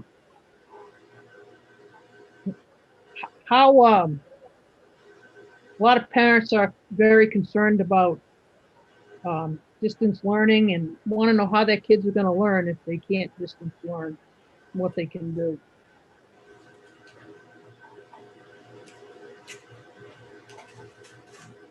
Madam Chair, say it again, I'm sorry. A lot of parents are asking what can they do if distance learning isn't working for their child? Right, I'll say certainly, Madam Chair, reach out to the principal right away. Ms. Danbrook, Ms. McCaffrey, let us know right away if you're having trouble, and we'll connect you with resources. Don't wait to have it kind of compound and get, problematic. I know the one public comment said on day one, having a problem, certainly would want that parent to reach out right away. Well, please, parents, reach out to the superintendent's office, to Ms. Danbrook's office, to Mr. McCaffrey's office, but first reach out to your principal. And they'll contact us and as an administration, and they will try to develop a solution for your child's issue with distance learning, if there is one available. Thank you. Anyone Madam else? Chair? Yes. Madam Mr. Chair? Cornell, where are you? Yeah. Oh, there you I'm are. here, yeah. Okay. Yeah, so I just would like to concur with what Ms. Cobbin said about Tollgate, because I went there and there are full classrooms that don't have windows. Windman too, which have been problems in the past because of the heat there, which has been incredibly hot and like no circulation. So like those schools, like they will not work for the coronavirus. And also I want to say that our decision to make the full distance learning, I think just because there's been some confusion, it's not a permanent decision. Like once it's safe to go back, we will send those children back. However, it's for many students, it's just not safe right now. And also parents should expect it to be a gradual approach, not just everyone back immediately. Like eventually maybe just kindergarten and eventually maybe elementary school, then middle school, then high school. So like it won't change overnight, but we are actively trying to find safe ways to get these children to schools, as the administration has been doing a great job in doing. So I just want to say that. Thank you, Mr. Cornell. Madam Chair? Mr. Adams? Not to repeat everyone, but I do agree with everything that has been said. Mr. Testa, Ms. Cobden, Mr. Cornell, obviously you, Madam Chair, Superintendent Thornton, Dr. Taylor, Mr. Ferrucci, everyone's been putting a lot of hard work into it. And like I really appreciate all the work that's been done, and I can't really reiterate more that I can't make a decision for people that is going to put kids, faculty, and staff at risk. And I said it before, and I will stand by it. That's all I have to say. Thank you, Mr. Adams. Okay, moving along. Reopening of kindergarten classrooms, Dr. Thornton and Ms. Danbrook. Yes, Madam Chair, I can start. Just Ms. Danbrook, in 1 minute, we'll do a PowerPoint for you. She will take the screen over. We're having a little technical glitch. You just need 1 minute while they solve that. I would just say while she's doing that, having just had a conversation of where we are, really being, cautious and, moving slowly here and safely, I would say here we have an opportunity really to bring back students. We have the personnel, we have the safe instructional space, we have the funds. So I know these topics can be very challenging and we have varying opinions, but I would hope the committee would really look at, as you hear at this presentation, what is best for students, not the adults, but the students. We have a genuine opportunity here to really make a difference for our K kids right now. So I would ask that the committee, really focus on that, on the student interest, and hopefully, vote favorably for the K presentation. She'll see it in 1 minute.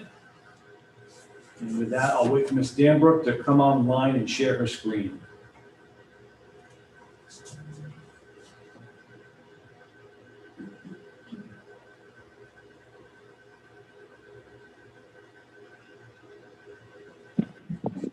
Good evening, Madam Chair, members of the school committee, Dr. Thornton, and members of the community.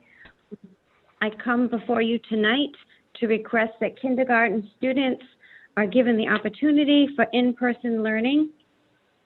Distance learning alone will not provide the learning opportunities and socialization that kindergarten students need to thrive.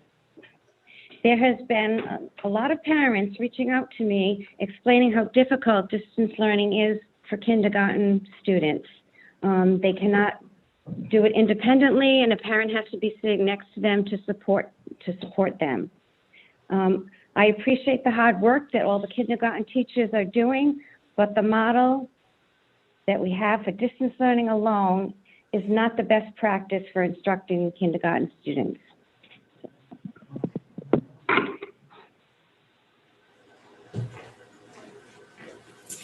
So we know many countries have gone back to school months ago across the world, and we've learned a lot about the virus since then. And two big things we learned is social distancing and wearing masks really help the virus from spreading. So when science looked at reopening strategies from South Africa to Finland to Israel, some encouraging patterns emerged. Together, they suggest a combination of keeping student groups small and requiring masks and some social distancing helps keep schools and communities safe, and that younger children rarely spread the virus to one another or bring it home. And before I move on, I neglected to introduce with me, I have Adam Haywood and Roy Costa, who are administrators at Veterans, the program at Veterans right now. And I have Kevin Oliver, the Maintenance Facilities Operation Manager. So they're all in the room together.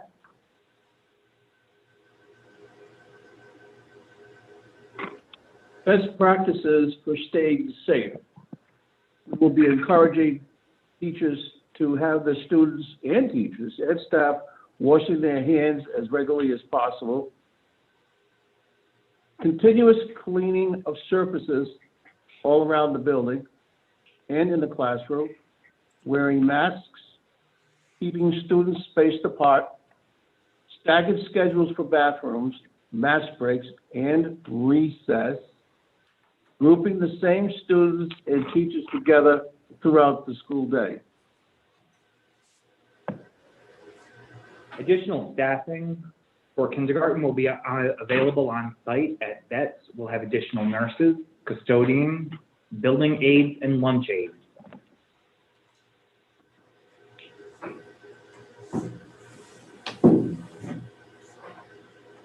Cleaning protocols. Additional custodial staff has been assigned to the Veterans Building to provide the cleaning and disinfection necessary to operate safely.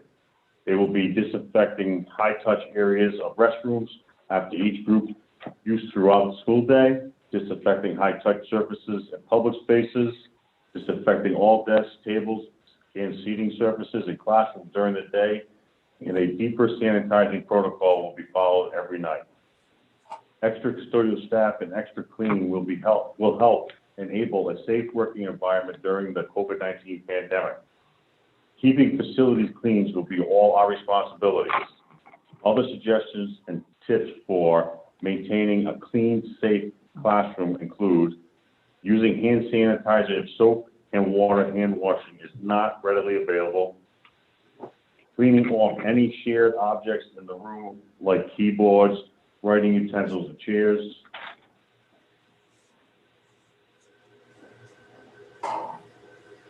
moving kindergarten.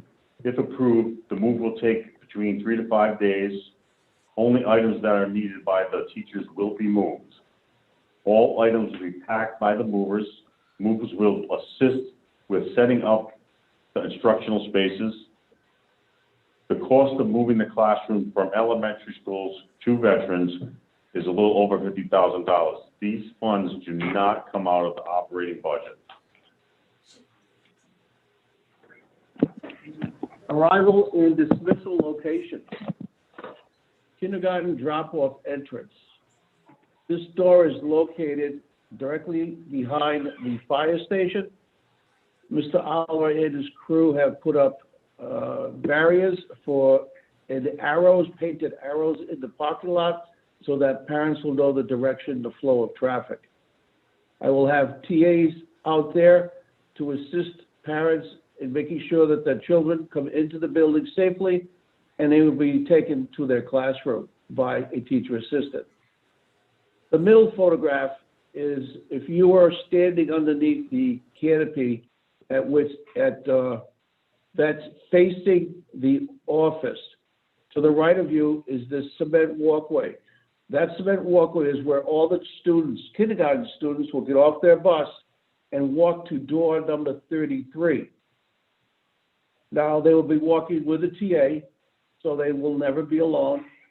The door will be open. The children will be escorted to their classroom by a teacher assistant.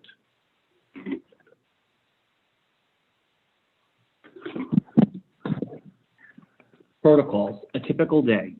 A teacher assistant or building aide will meet students at the designated arrival points and bring them directly to their classroom. Students remain with their stable groups within the classroom during the day. Scheduled bathroom breaks will allow students to use the restroom within their stable group.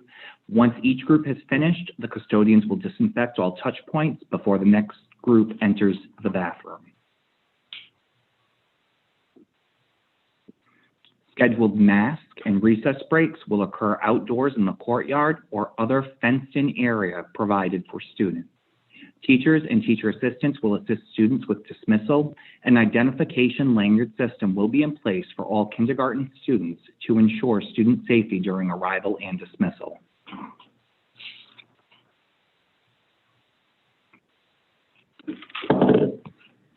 So breakfast and lunch will be delivered to all classrooms by Aramark staff. And I want to make it clear that the staff will not be entering the classroom, but leaving the lunch right outside the door of the classroom. Students may also choose to bring their own lunch to school from home. All students may bring a snack. And as always, students will not be permitted to share food or their snacks. All classrooms will be peanut, tree nut free, and all tabletop surfaces will be sanitized after eating.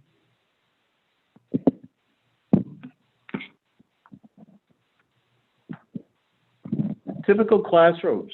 These classrooms, as you can see, have been thoroughly cleaned. The floors are nice and shiny, and they will be welcoming, hopefully, the new students soon. All of the designated kindergarten classrooms are located on the ground floor. 2 egresses per hallway for existing, during, and emergency fire drill. Bathrooms are located within the hallway. Courtyard access is available from the hallways. These classrooms are located in a different section of the building than the K-12 plus special education classes. Also, in measuring these classrooms, they range anywhere from 27 by 30 feet to 30 by 30 feet.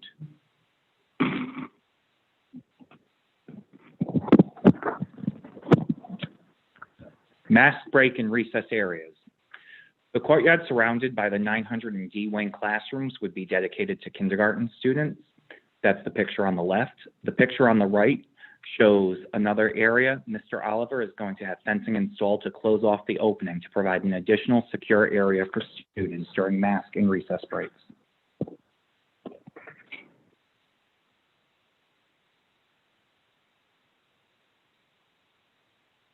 So is utilizing only distance learning the best practice for kindergarten students? And we all agree that it is not. It is pertinent for those students to have some in-class, face-to-face learning opportunities.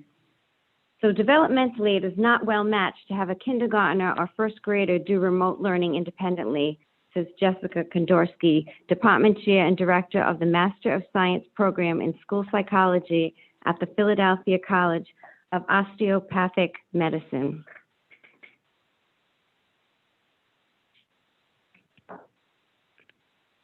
What does research tell us about COVID-19 in young students? The National Academies of Science, Engineering, and Medicine released a report focused on younger children. Their advice: open schools for children in kindergarten with well-funded safety measures in place. Children learn, love, and thrive best when interacting with other adults and children. For example, research shows that strong language skills are born in the context of conversations with other people. Interactions between young children, their peers, and adults, real interactions, literally mold areas of the brain that support social bonding, language, and the seeds of literacy. Put simply, social relationships play a critical role in learning and child development.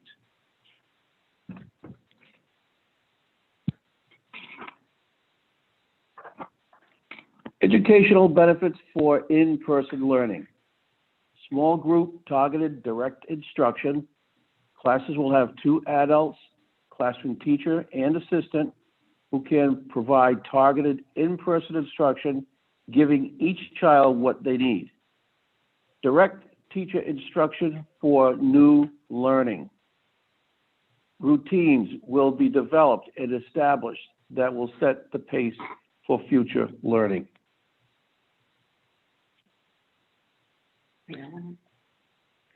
And I want to stress the new learning, because if a child doesn't have a Chromebook or doesn't have internet access, it's going to be very difficult, even though the kindergarten teachers do a great job, for them to provide students with new learning.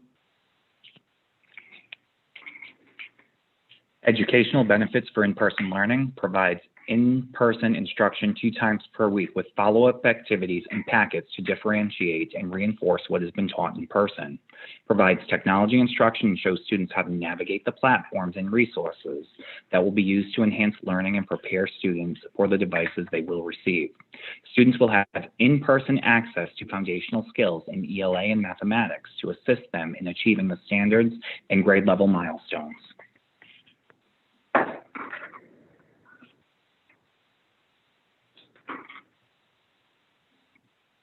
So here are some more educational benefits for in-person learning.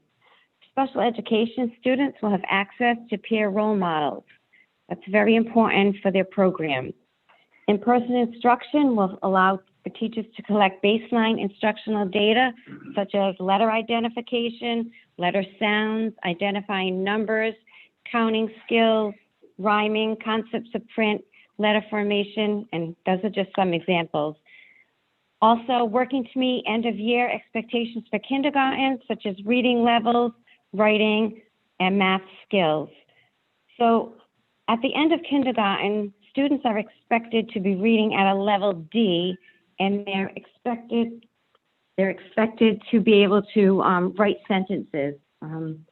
Also, there is no data right now. It's hard to collect data to know where each child presently is with skills and knowledge in kindergarten.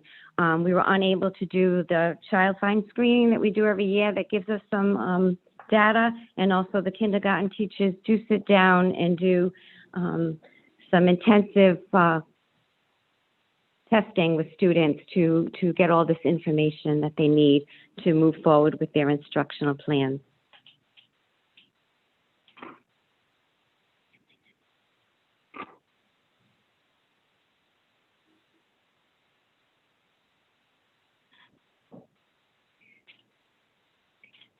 Social emotional benefits for in-person learning.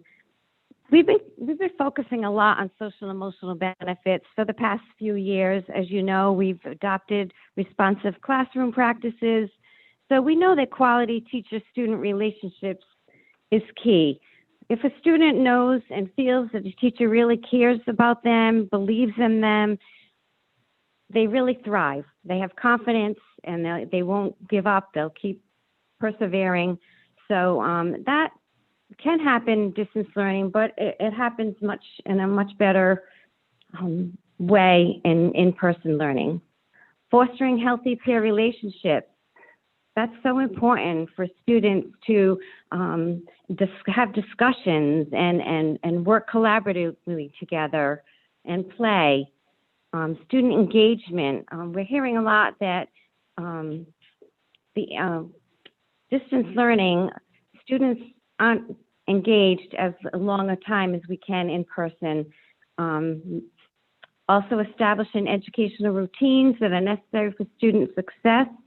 And students feel a sense of classroom community when they're in person.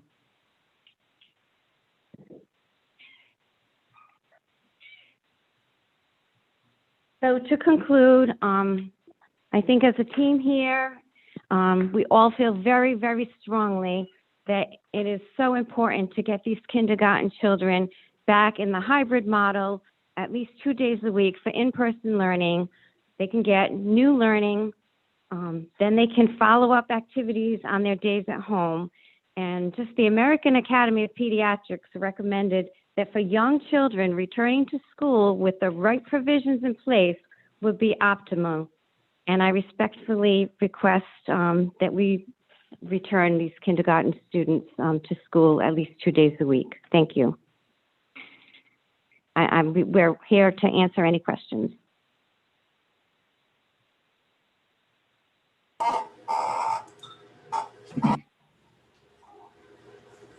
Madam Chair.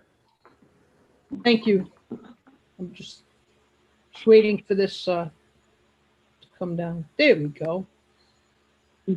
Mr. Cornell. Yeah, so Ms. Stanberg, first I would like to thank you for giving me a tour of the school. It was very enlightening to see like what the safety precautions you put forward to the classroom, and you have done a lot. So I was wondering, so for the students that won't be, like if parents will refuse to send their children back to school, what how are you figuring out who's going to teach those students? So I'd be working with Mrs. Ruggieri. So parents do have an option of keeping to distance learning if it's working for their family. So some teachers in kindergarten may not be able to come back in person due to medical conditions. So I'd be working with Ruggieri maybe to pair up the teachers that cannot come back with the students who are not coming back. Okay. And my second question is, I recently heard that a bunch of teachers, that not all the kindergarten teachers were allowed to tour the school. Why is that? I'm sorry, can you repeat that? I heard that not all the about 30 kindergarten teachers were allowed to tour vets before this vote took place. So I had a subcommittee, and I invited them to come on a tour for vets so we could have a meeting so they could share their thoughts of what would work at vets and their concerns about vets, and the teachers all declined the invitation for a tour. Yeah, But I because had no other. I heard that 9 teachers were offered, but they refused because not all the teachers would be allowed to tour the school. Yeah. Right. Well, we can't have we only could have a group of 15 people together in each of the classrooms, and between administrators, Mr. Oliver, and all of us, I had to keep it a small group. It was a subcommittee I created, and it was various experienced kindergarten teachers, new kindergarten teachers, just to get different perspectives. And I thought they could share their thoughts, what they saw with the rest of the kindergarten teachers. Why couldn't some kindergarten teachers go one day and others go another day, so you wouldn't have all the kindergarten teachers at once? Like every single day you have different kindergarten teachers just touring vets, because a lot of them are nervous and they don't know what they're to expect because they haven't been through vets, so they don't know what the precautions taking place. And that might ease their minds if everyone was allowed to tour. I'd be more than happy, Mr. Cornell, to give tours of vets to kindergarten teachers in groups of maybe 10, along with the administrators, myself, and Mr. Oliver. I'd be more than happy. I haven't had a request. After this meeting, whatever the result, could you have these tours and make sure that anyone who wants to tour through vets gets them for kindergarten teachers? Yes, I will. Thank you very much. You're welcome.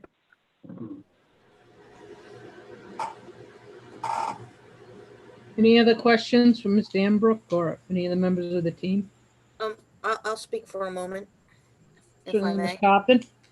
I actually, I agree with Mr. Cornell. I think it's important for these teachers that we're asking to come back to have a walkthrough. In my experience, I was completely against doing this until I went through the walkthrough, and I got to see it. I think in this type of circumstances, that we're in with this virus, I think the visual is very important, and you get a feeling of how this is going to be. And I really appreciate that you all took the time and had me do that with you. It was very, very helpful. And it was also very helpful I asked afterwards if I could walk through the special ed area. And I could really get a perspective how the school is basically cut in half. And these kids aren't going to be mixing with the special ed, and the special ed isn't going to be mixing with the kindergarten.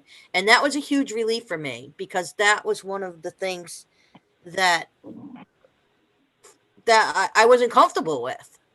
We have kids that are medically fragile on one side, and we have little kids that, might be funny wearing a mask, and we can't have the cross.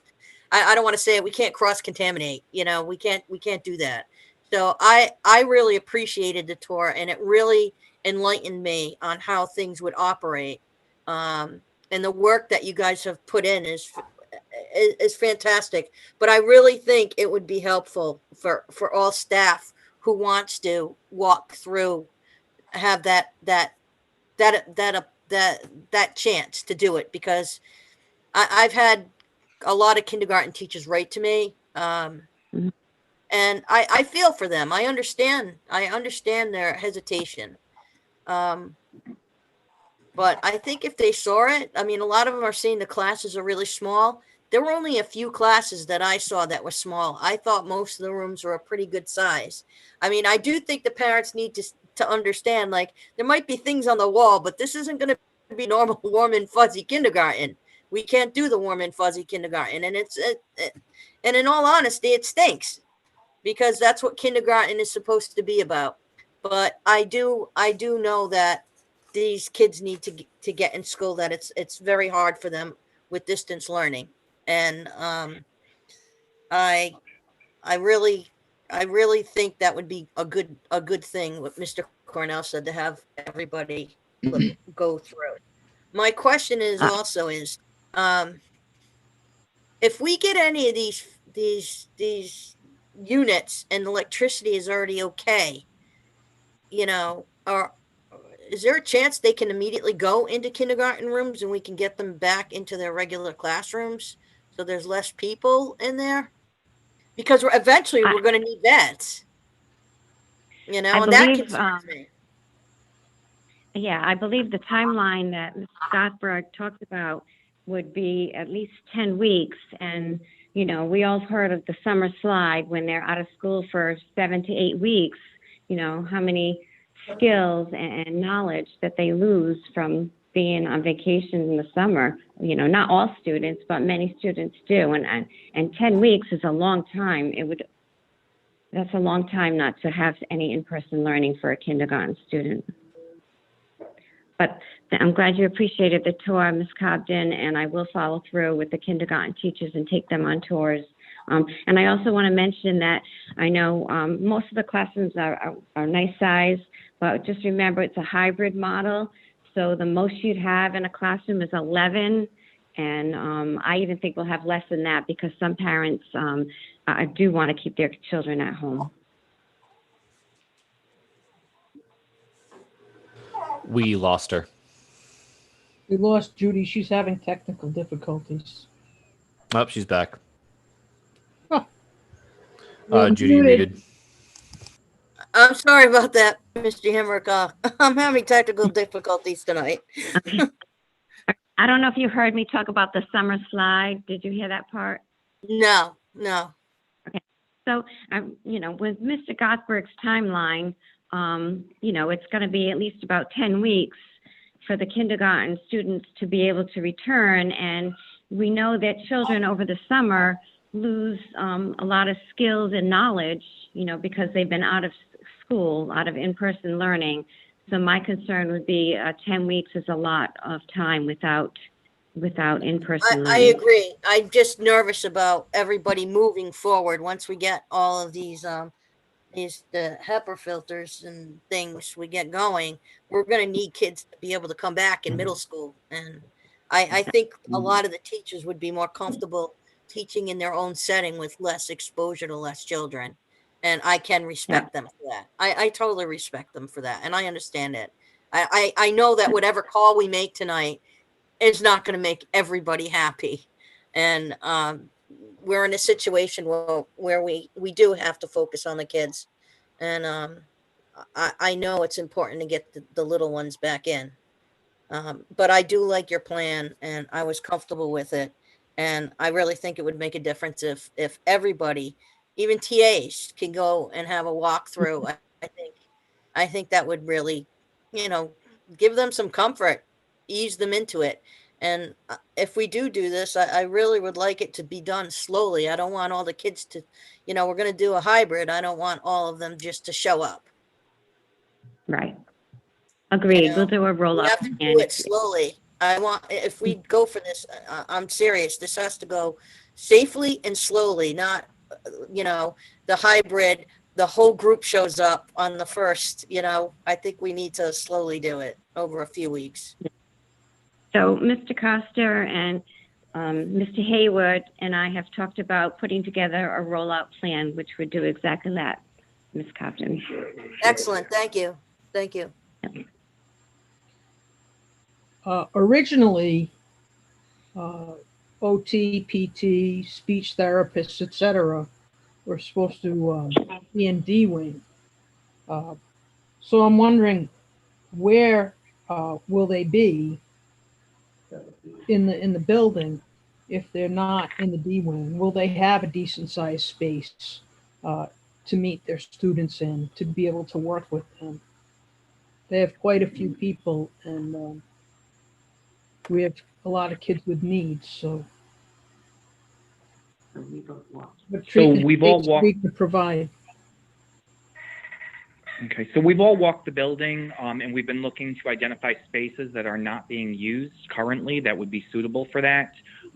There's talks of using a portion of the cafeteria, putting a partition across so that it provides some privacy. It provides, a space for them to use. We've looked at other classrooms. We've looked at other office spaces that may be able to be used for small groups, of a related service provider and an individual student or two. We found quite a few places that would meet those needs. Okay, I don't know if the cafeteria would be the best place because we're gonna have kindergartners next door and down that corridor, just for you guys to think. Right. I Right, agree we were with gonna Ms. use, Bacchus on that.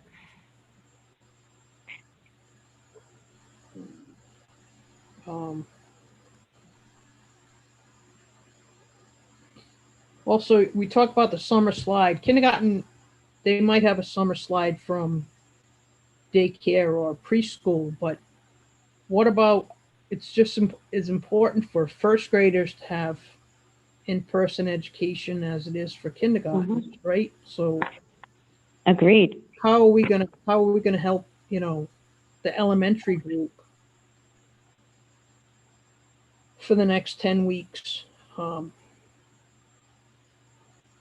mean, at this point, this won't be together probably till after Christmas. Right, so for kindergarten, some of these students have never had any school experience. Like some of them have never been to a preschool. They really don't know much about technology and doing work and and routines, procedures. So how to persevere, where first graders at least had last year or most of last year to learn about these practices that they need to implement to be a student.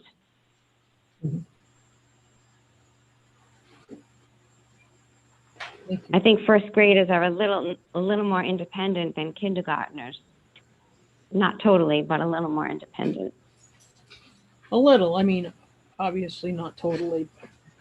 How are they going to do distance? I mean, we have kids in high school we have parents who have children in high school that are having problems with distance learning.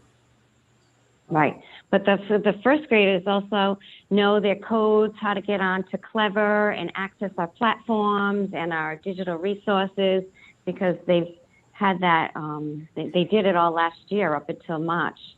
So I know that, and our kindergartners do not have that information. No, they don't.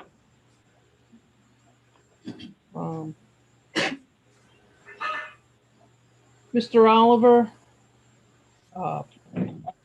I think you said that it's going to cost $50,000 to move the kindergarten. Correct. That's with teachers going through their things and determining what they need, and putting them aside for the movers to pack for them.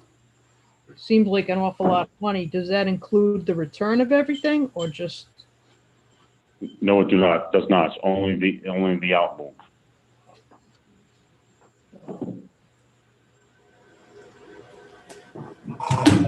Thank you.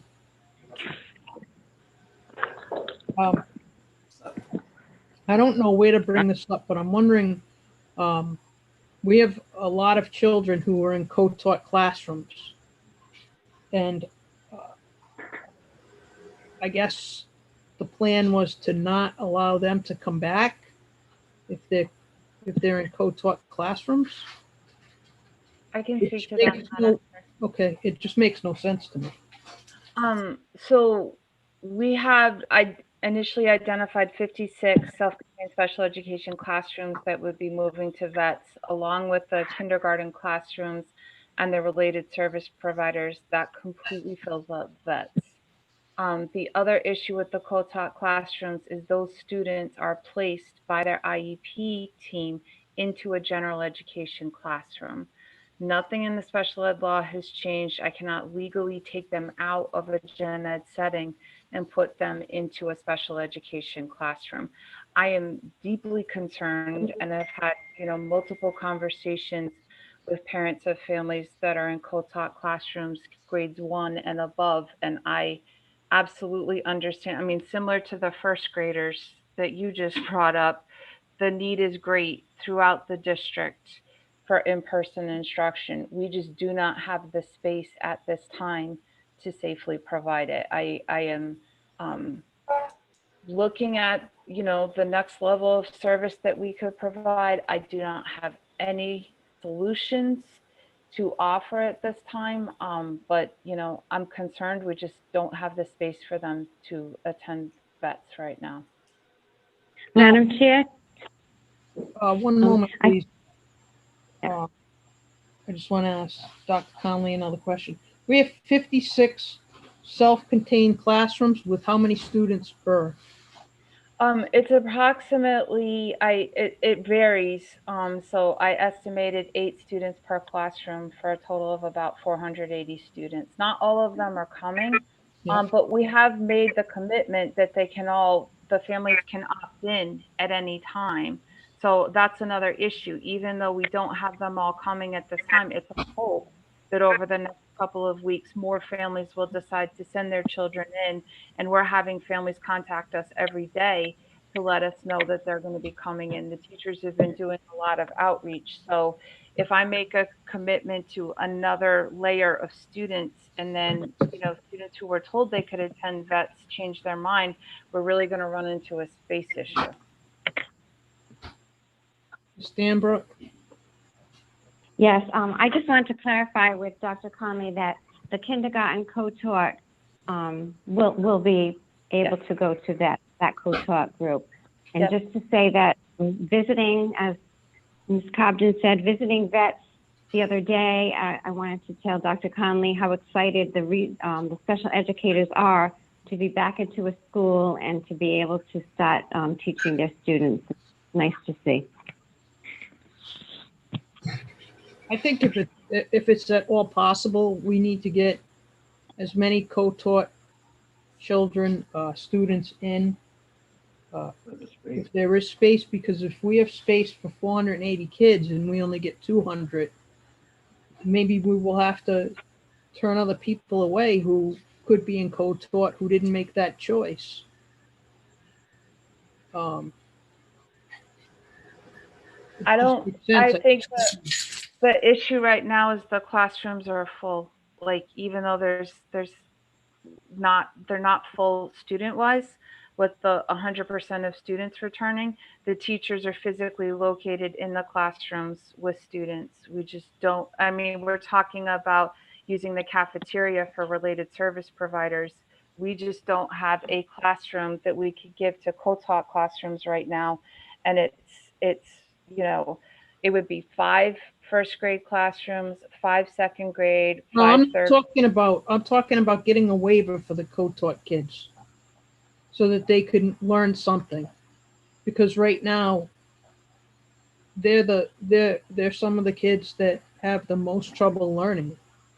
I agree. I don't have room we don't have any. No, I understand that, but please don't look at it as putting in co-taught classrooms, because that's not what I'm talking about. I'm talking about incorporating those children into the special ed program, because at least they could learn something and they could have some remediation and they could still learn, and we could get waivers for them, if that's a possibility. Madam Chair, I would respectfully suggest that waivers are not viable legally. Okay.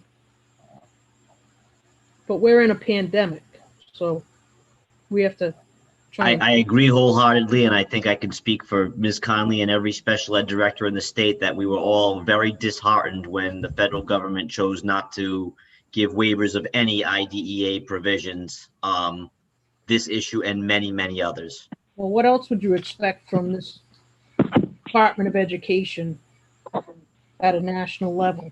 We have someone in there who's never spent an hour in a classroom teaching. No comment. Sorry, but I will comment that RIDE has made it abundantly clear that all special ed regulations remain in full effect. So I that understand. really puts us between a rock and a hard. But it's not RIDE that made that decision, because I think that RIDE would give us waivers, but I didn't realize that nationally this was being shut down. But now I understand. I'm not surprised. Yeah. So it just sucks. It sucks for our kids. It sucks for. I agree, and I assure you, I am pounding the pavement and I know you are. beating my head against the wall, trying to figure out a way to give as many services to as many kids as possible, but safely. And I won't give up on that. It's just there's no easy solution that jumps off the page for us I right now. understand that. We're tying our hands. Would anybody else have any questions or comments? Madam Chair, if I may, Certainly, Mr. Testa. thank you. Ms. Danbrook and the team in there, thank you very much for the slide deck. It was very informative to me. I think you've crossed all the T's and dotted all of the I's. I'll start by saying what I always say: we can't let the perfect be the enemy of the good. I think what you put together is good. I do have a question since Mr. Cornell started the line of questioning. Was any K teacher asked to come and just didn't want to come and just said no to tour? Correct. I had a subcommittee of 9 K teachers, and I invited them for a tour. And then we were going to have a follow-up meeting with all of the kindergarten teachers, and they were going to share their perspectives of moving to vets, what they saw, what was concerning to them, what they liked about it, so we could work through everything together as a team. Thank you. So I would just hope that we wouldn't make approval or denial of this contingent upon every kindergarten teacher seeing every space. But I mean, we all get the emails and letters and everything else. I mean, a kindergarten classroom, whether it's at your home school or Robinson or it's in vets, is going to be a barren room. Just by the COVID regulations, there's no carpet, there's nothing hanging on the walls. A barren room is a barren room. I understand that. So the population of K kids is how much? Is it 5.5, 550, 600 kids all together? 550, but already about 50 to 60 parents have opted for distance learning. They put that request in at the beginning of the year, and even if we go back hybrid or full, they still don't want their children to go in. If you approve sending the kindergarten children to vets for the hybrid model, I would do an opt-in survey tomorrow to see how many parents want to send their children back. Thank you. Yeah, and I think some parents will opt not to, and that's their prerogative. That's fine. We just need a hard number to deal with and how many kids would be coming in, and again, it'll be hybrid, so it's half the number every other day. Mm-hmm. So you're really talking 250 or so kids in a building that, in a normal circumstance, houses 1,100. The space consideration wasn't an issue for me last time, so it's essentially completely put aside, in my opinion. I did listen to a lot of the Dr. Bromage, whatever his name is. He's presented to a lot of different schools, and the East Bay superintendents had him. And he said what you had referenced: if you have good masking protocols and good distancing protocols, he's fine with it. And we're in a building that has a modern HVAC system, so the ventilation and air quality issue is not an issue. So as far as the cost to move, it's $50,000 to move 500 kids. It's $100 a kid. I'm willing to make that investment, and I'm willing to make it on the back end if all of a sudden we get our purifiers and they come in earlier than expected. If we have to unwind all of this work we've done, I'm happy spending the money to unwind that too. Because of how important it is, I think, to get the kindergarten into the building. So, and plus it's not operating, we're going to put in for reimbursement on those moving costs through COVID anyway, right, Mr. Ferrucci? We're going to attempt to, yes. Yep. So I think, again, I think it's a very good system. I'm glad my colleagues got to walk through to see where the kids are going to be housed. They're essentially kind of in their own space or wing or whatever you want to call it. I think you've addressed the issues for play. Again, it's not perfect, but I think it's pretty darn good. So I would encourage my colleagues to approve this so we can get the survey out. We know how many kids we're dealing with. We can get the K kids in as soon as possible. And if there's a miracle at play, and then by October 1st, we have 1,200 HEPA unit filters delivered to buildings and grounds, then I don't think that's going to happen. But I think we get them in, and everything you put in the slide deck about in-person learning and how important it is, I'm all for it. Thank you. Thank you. Thank you, Mr. Testa. Anyone else? Madam Chair. Mr. Adams? So a couple questions, Ms. Stanbrook. So the courtyard where the kindergartners would essentially have recess, is that like a staggered sort of thing? Like if we're talking 250 kids, how are you planning on doing that? Like, So it would be staggered, a staggered time, but there's also going to be another fenced-in area we can utilize for recess as well. So again, as we know, our pods have to stay 14 feet apart, and we are purchasing cones to make sure we have that set up to make it easier for children to understand where their space is. So we do have 2 locations for recess, but it would be staggered. okay. Now I know Dr. Thornton said to focus on what the kids need, and yes, this is what they need. But I think it's also very important to look at what's important for the adults as well, like not in terms of what they want, in terms of their safety, but for those people who don't feel safe or who are compromised, how are we working with them for them to still teach? So again, I'd work with Ms. Ruggieri, who has worked with and Dr. Conley, if you could jump in. I believe that some special educators could not go back due to health concerns, and they are working with students that couldn't come back as well and doing distance learning with them. So we'd be working to match the teachers that could not come back due to health concerns, and also the students who do not want to come back and want distance learning. So that's what we do. Okay. Have you received any feedback I'm sure you've received feedback from teachers. Like how many do you feel might feel safe, and how many do you feel wouldn't? Both ends, really. So I did hold a Zoom the other day with the teachers, but only about 5 to 6, maybe 7 spoke. I know there was a letter sent over to public comment today, and out of the 35 teachers, only 19 signed the letter. Okay. And I mean that's to say how many of the remaining 16 knew. I'm sure a lot of them did, but the others could feel safe.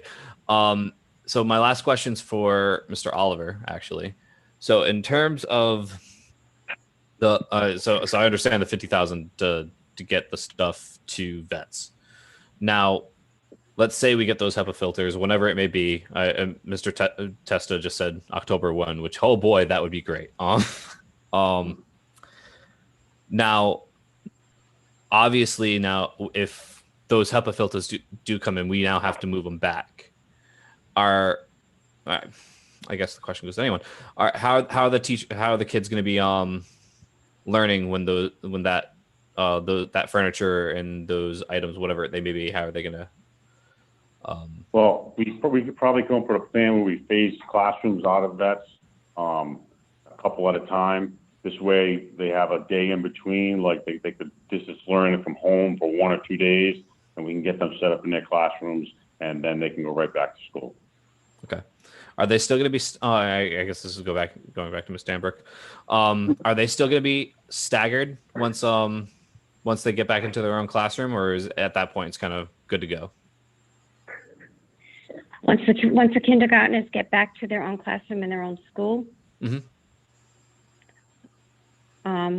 Would arrival, we'd have to look at that. Yeah, I imagine we would have to do something staggered. I'd have to work with transportation to figure that out, and because we don't want all the children.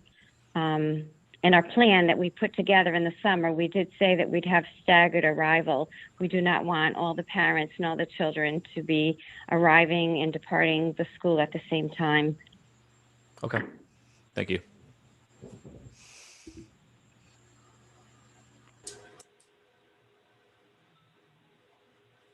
Anyone else? Okay. Stan Brooke and team, thank you everyone for this education about kindergarten. It was very enlightening and helpful. You're welcome. I would like to take the next item out of order. I'm gonna- Vote, I believe. I'd like to go to item number 27. Madam Madam Chair. Chair, don't we need an action on this? Need a vote. Yeah. On number 2, we need an action. Oh, I'm sorry. That's right, we do. Okay, on number 2, I need a motion. Somebody want to make a motion? I move approval to the Second. plan as submitted. Discussion. Is there any discussion on opening kindergarten at Vets? Is there any discussion on opening kindergarten at Vets? Going. I, if I was to say anything, if any, this is addressed to everyone, including teachers and parents, whoever feels unsafe, make it very well known, please. If you feel unsafe, there are remedies for that, and I would encourage you to speak with Human Resources Director and take care of that, because we certainly don't want anybody who feels like they're being put in a bad position to feel that way. I would like to concur on that. Thank you, Ms. Cobden. All in favor? Aye. Aye. Aye. Aye. Aye. Opposed? 5-0 in favor. Yes. Thank you. Thank you. Thank you. Good luck, and if you need anything, let us know. Thank you. Slow and safe, Miss Danberg, please. Slow and safe. I'm sorry, Ms. Cobden. I just said, Oh, please, slow. slow and safe. Okay, and I will start inviting the kindergarten teachers for the tours. I'll send out invites tomorrow. Thank you so That'll be much. great. Thank you. Okay, now I'm going to take something out of order. Number 27, Mike Mascioni and Mr. Ricks. Good evening, Madam Chair, and committee, and everyone else. Mr. Macchioni, your mic is muted.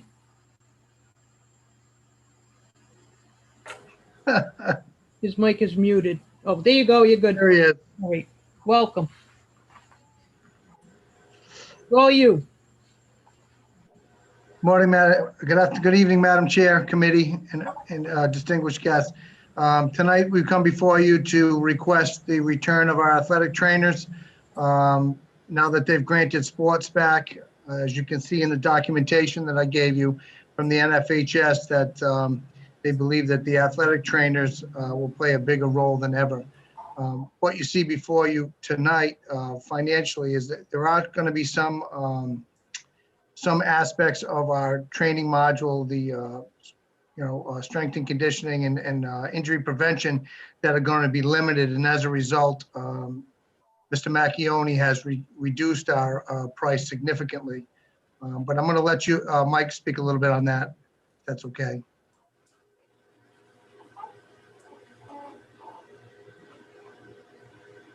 Mike, we can't hear you.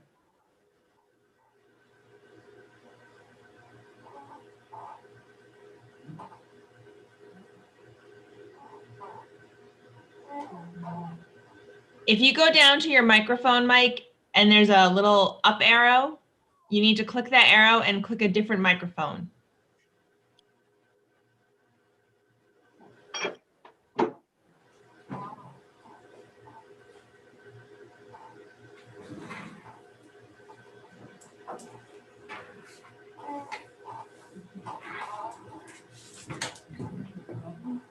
So it probably says something like microphone, USB live camera, or microphone, a different microphone. You want to click to a different microphone system. Whatever one you have, click to a different one, an alternative one, and it'll probably pick it, your voice up.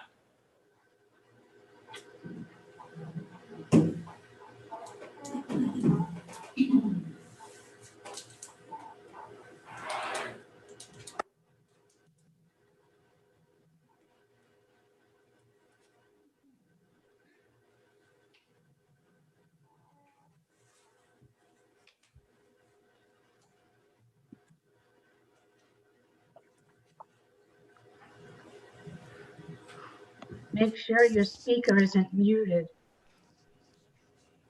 Oh yeah, if you have a mute button for your microphone on your machine, that could also be it. You could also, I don't know if someone could send Mike maybe the dial-in information, and then he can we can still see him, but then he can just dial in, and we can hear him that way. I can't send him a message. Actually, I can just. Kyle, how do you do that?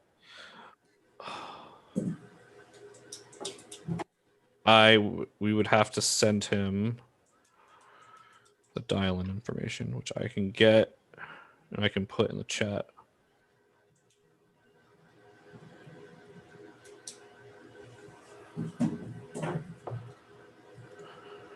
Mike, Kyle's going to send you a private chat so you can use the dial-in information. I don't have private. I'm sending it to everyone. Okay. All right.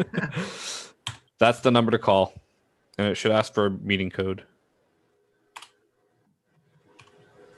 I think this is correct. Oh, I sent it to Kathy. There you go.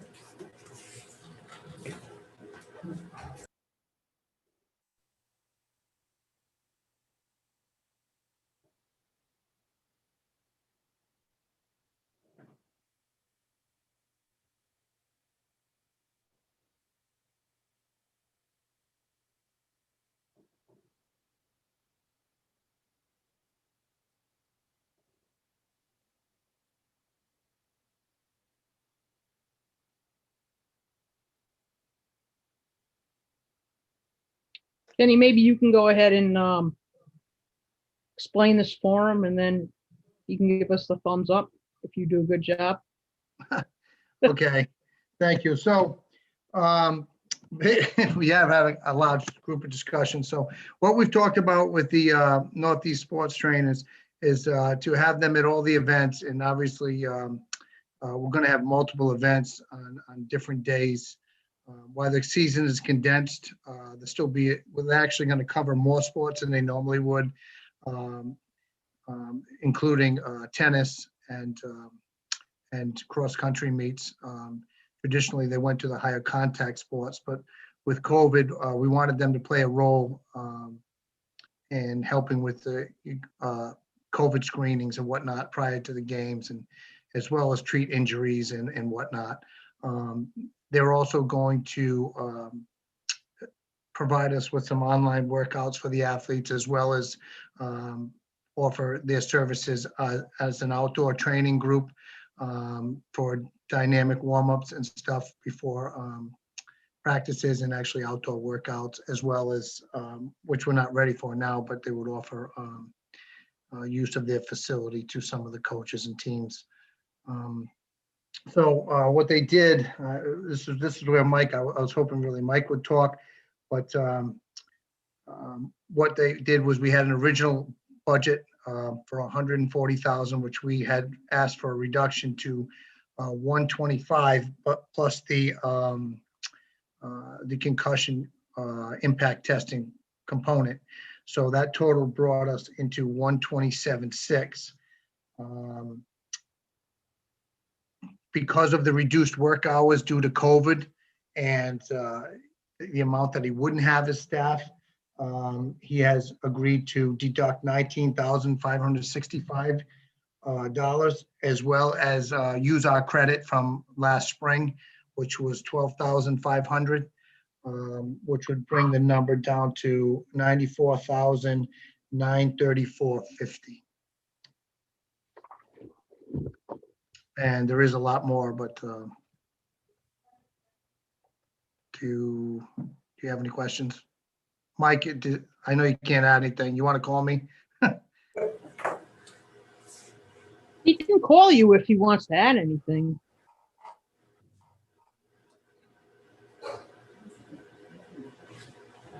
Have him call you on his cell phone.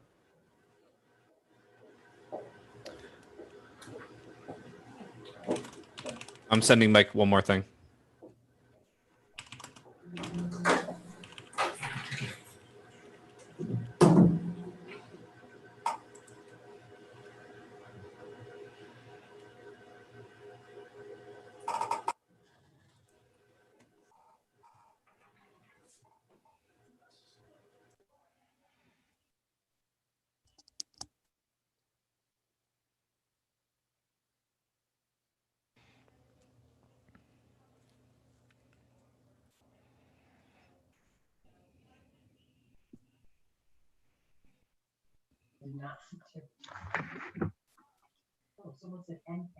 Madam Chair, can I ask a question while we're sorting this out? Of course you may, Mr. Testa. Go ahead. Thank you.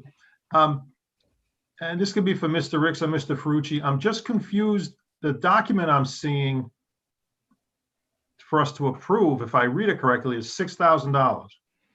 I'll be happy to answer that. Okay. It's a typo. We rushed this at noontime today, but if you look at the attached documents, Mr. Ricks's recommendation, as well as the proposal from the Nest, doesn't in fact stipulate the 94,000, and it shows the breakdown that Mr. Ricks has talked about. So it is 94,934.50. Right. And this was budgeted, right? Because we originally budgeted the 127. Okay. All Yeah, right. we're currently on budget of 127. So yes, it's a $30,000 savings this year. All right. Thank you for the clarification. I'll just speak. That was my thing. We already budgeted, and I definitely think this is needed. And I really like the fact that they're going to help with COVID screening and stuff now too. I mean, I'm glad we already budgeted it. And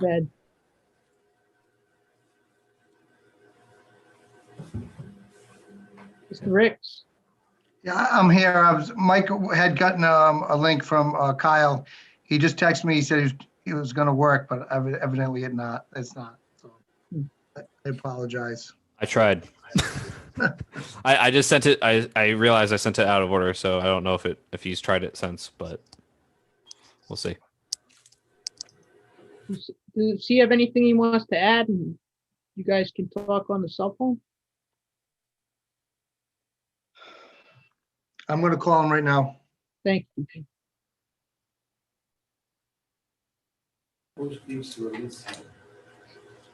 Kathy just needs to let him in. He's in.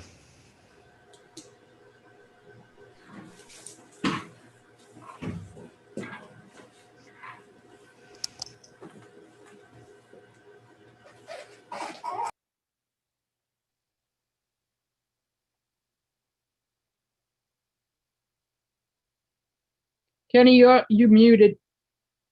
Mr. Ricks, you're muted. I think he might be. Oh. I'm sorry. Okay, so I have Mike on the speaker, people. Let's see if this works. Yeah, just everything's pretty accurate.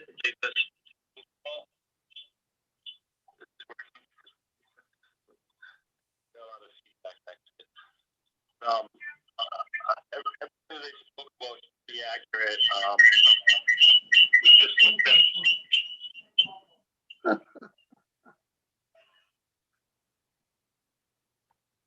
Thank you, Mike. Thank you, Mr. Ricks. Sorry, Madam Chair. Hey, we tried, right? We did. We gave it that college try and then some. All righty. Thank you. Does anybody have any other questions about this? There being none, I'm going to go back to number 4. Now, I'm going to preface this by saying that we have 28 items to get through. Do we need to vote on that? We need to item? vote on this. It's an action. It's an action. I move Approval for Nest. So moved. All in favor? Aye. Aye. The ayes have it, 5-0. Now, I must have something about votes tonight. Moving along, we have 28 items. We've done 4 so far. We need to get through the rest of them. So I'm asking people to give us the info, but please as quickly as you can so that we can get through everything. Number 4, monthly fiscal report. Mr. Ferrucci. Thank you, Madam Chair. We're second month into operations. There's really not much in the report to generate of interest. The only comment that I want to make is the last communication I have, the state is looking at passing a state budget sometime on or around the election in November, or possibly just after the election. So we don't know what the state aid number is. We'll keep you advised when we do our year-end projection in November. If you got any questions, let me know. Thank you, Mr. Ferrucci. I hope we have it by then. Any questions? There being none. Number 5, discussion action, bid award Chromebooks. Dr. Taylor. Thank you, Madam Chair, members of the committee. We have before you tonight the bid proposal for our Chromebook award. As you may recall, about a month ago, we were before you to ask to go out to bid, and that process was completed. We had 6 vendors that submitted bids. I'd like to thank Mr. Ferrucci and Ms. Machado for their help and assistance in coordinating the bid process for us. And we have before you a recommendation to move with Wall-E Computers.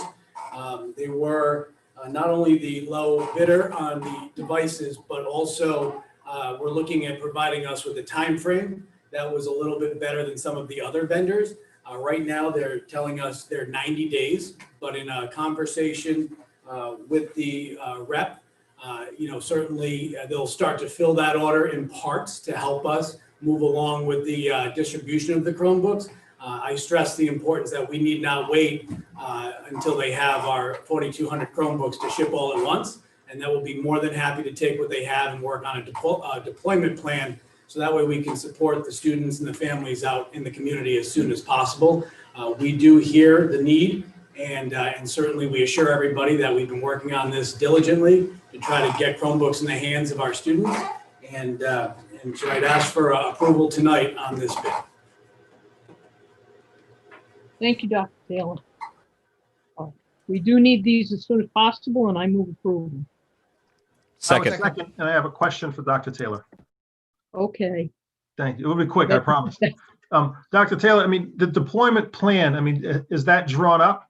Or, so who would get them first, right? Is it elementary grades first because they don't have them currently?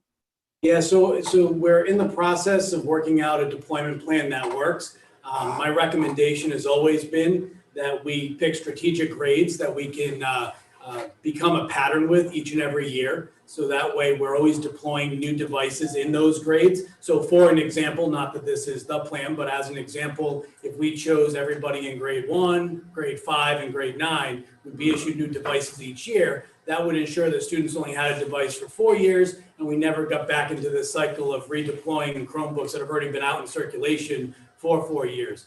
One suggestion that we were tossing around germane to your question, Mr. Testa, was as we were able to put together enough Chromebooks in our first shipment to deploy 1 grade's worth, we might look at deploying as an example. Again, this still needs to be fleshed out, but if we took care of 9th graders, because they already have devices, we can pull those back and get those immediately out to kindergarten, to get those out to elementary students, as opposed to trickle them in spotty here and there, because we would want to have the ability to pull back an entire grade's worth of devices and then use those as loaners rather than try to do like a one-for-one replacement, because a number of our elementary kids have received loaner Chromebooks as we await the delivery of these. But we are going to work on a very strategic plan, but one that carries us for the future. Thank you, Dr. Taylor. Thank you, Dr. Taylor. This time I move approval. It's already been moved and seconded. Just call the vote. Okay. All in favor? Aye. Aye. Opposed? The ayes have it, 5-0. Thank you. Number 6, Mr. McCaffrey, bid award, Warwick Area Career in Tech, Culinary Art Supplies. You're muted. Evening, Madam Chair, members of the school Good committee. I believe this will just be a discussion item. There won't be any action taken. We did not receive any bids on the items that went out from the district. What happened? I think the unique nature of bidding on food products and setting a stable price for a year might be very challenging. Mr. Testa might know better than I, since he's in that field, but it's hard to have a set price for a whole year on certain products within the food industry. So what is the plan then? In the past, we've had open POs with our different vendors and we've purchased products, and we pretty much try to bargain shop between our different vendors on the best price at the given time, depending upon what was needed within the in the classroom. Thank you, Mr. McCaffrey. Any questions from anybody? Thank you very much. It's been informative. It was something we tried, we wanted to do and see what the results would be. And unfortunately, at this time, we didn't have any bidders come forward. Makes sense. Probably COVID didn't help things. I would Certainly hasn't stabilized prices. No, I would agree with you. Thank you. Number 7, discussion action, change order technology managed services contract. Dr. Taylor. Thank you, Madam Chair. What we have before you this evening is a change order for an extension of our Wally managed services for our network. You may recall back a few months ago, the decision was made, a proposal was presented before you to extend our services with Wally in replacement of our network administrator vacancy that we currently have in the department. And it was recommended at that time to just extend their services for 3 months. I'm here before you to ask for another 3-month extension as we still continue to assess pros and cons of outsourcing that work versus working to backfill the position within house. But during this time of reopening and ensuring that everybody's internet is functional in our schools as teachers are working from the buildings in some cases, we did not want to disrupt the network administrator position at this moment, but also with the understanding that we are going to look and continue to assess our needs to see if one direction outsourcing versus another direction in-house is still the best option. Alrighty. Thank you. Do we need a vote on this? Yes, please. Like we do. I move approval. Second. All in favor? Aye. Opposed? The ayes have it, 5-0. Thank you very much. Discussion update, bond phase 1, Winman HVAC system. Mr. Ferrucci and Attorney Hennius. Thank you, Madam Chair. 2 months ago, I had raised this issue with the school committee where we've taken some actions in doing some minor repairs to the HVAC system at Winman, hoping and anticipating that within the current $40 million bond that's been approved by the voters, where we have an $8 million HVAC system scheduled for Pilgrim, but with the undertaking of looking at secondary ed, predominantly the 2 high schools, we separated it out and said that we would entertain possibly doing the Winman HVAC system with a change of budget from Pilgrim to Winman. I did ask Mr. Hennius to research with the city if there was any actions that we need to take to move that forward. We have on our side have looked at communications with the state of Rhode Island and housing aid. It's a form that we have to fill out, so we started that process. I'm asking Mr. Hennius this evening if he's gotten any communication from the city. The reason being, the building committee is meeting in October. We are drafting our cash release 3 that will be coming up later this year. By the 1st of January, we're looking to go to the city council, looking for release of funds. So we need to determine if in fact we can start the design of the HVAC system for Windman, which we'd be seeking funds for that if in fact we can make this budget swell. So I'm hoping we have some information tonight from Mr. Hennius, and then we'll proceed if it's okay. Yes, thank you, Mr. Ferrucci. At Mr. Ferrucci's request, I did reach out to the city solicitor in Warwick. He in turn reached out to Warwick's bond counsel, and we've been able to ascertain that that Mr. Ferrucci's request, or what he's asking, is certainly viable under the bond. There were some changes that needed to be made to the 5-year plan. Mr. Ferrucci's aware of those, but with that said, you're free to move forward. Thank you.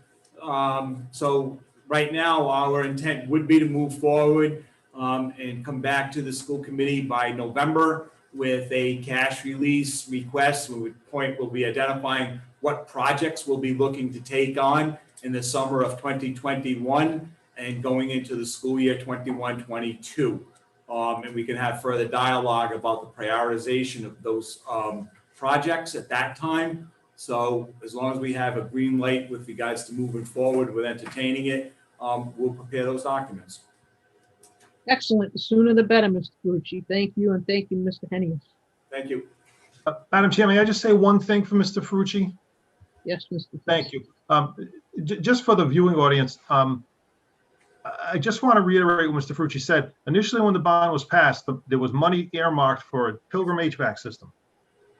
And because of a bunch of different things and the high school discussion and the condition of the Windman one, the building committee wanted to replace the Windman one first, but we had already gone to the voters for Pilgrim. So this is a transparency, full disclosure transparency issue, and a legal issue too. I just so no one thinks anyone's playing fast and loose with what was agreed to before when the bonds were passed. That's all. So thank you.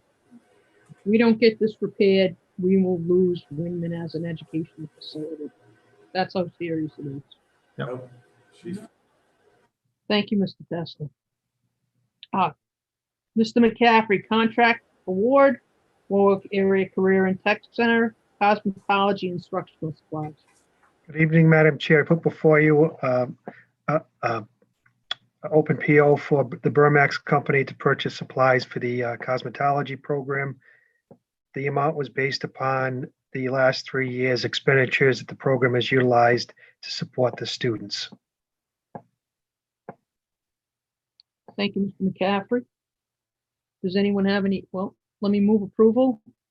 Second. Discussion. Anybody have any questions? There being none, call the vote. All in favor? Aye. Opposed? Motion passes 5-0. Thank you very much. Thank you very much, Mr. McCaffrey. Number 10, discussion action, contract award, capital reserve fund, fire alarm systems at Holloman and Windman. Mr. Rucci, Mr. Goffberg.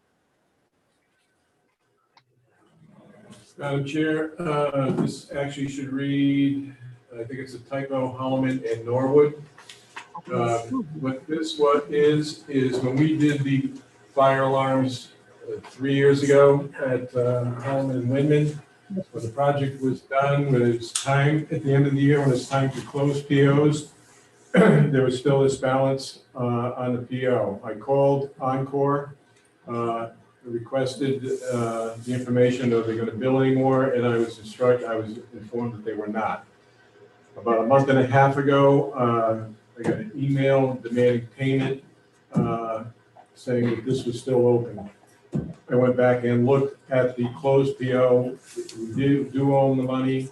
Mr. Ferrucci and I both agreed that they did the work and they should be paid, and it would come out of operating budget, and we would seek our housing aid reimbursement out of our capital reserve application.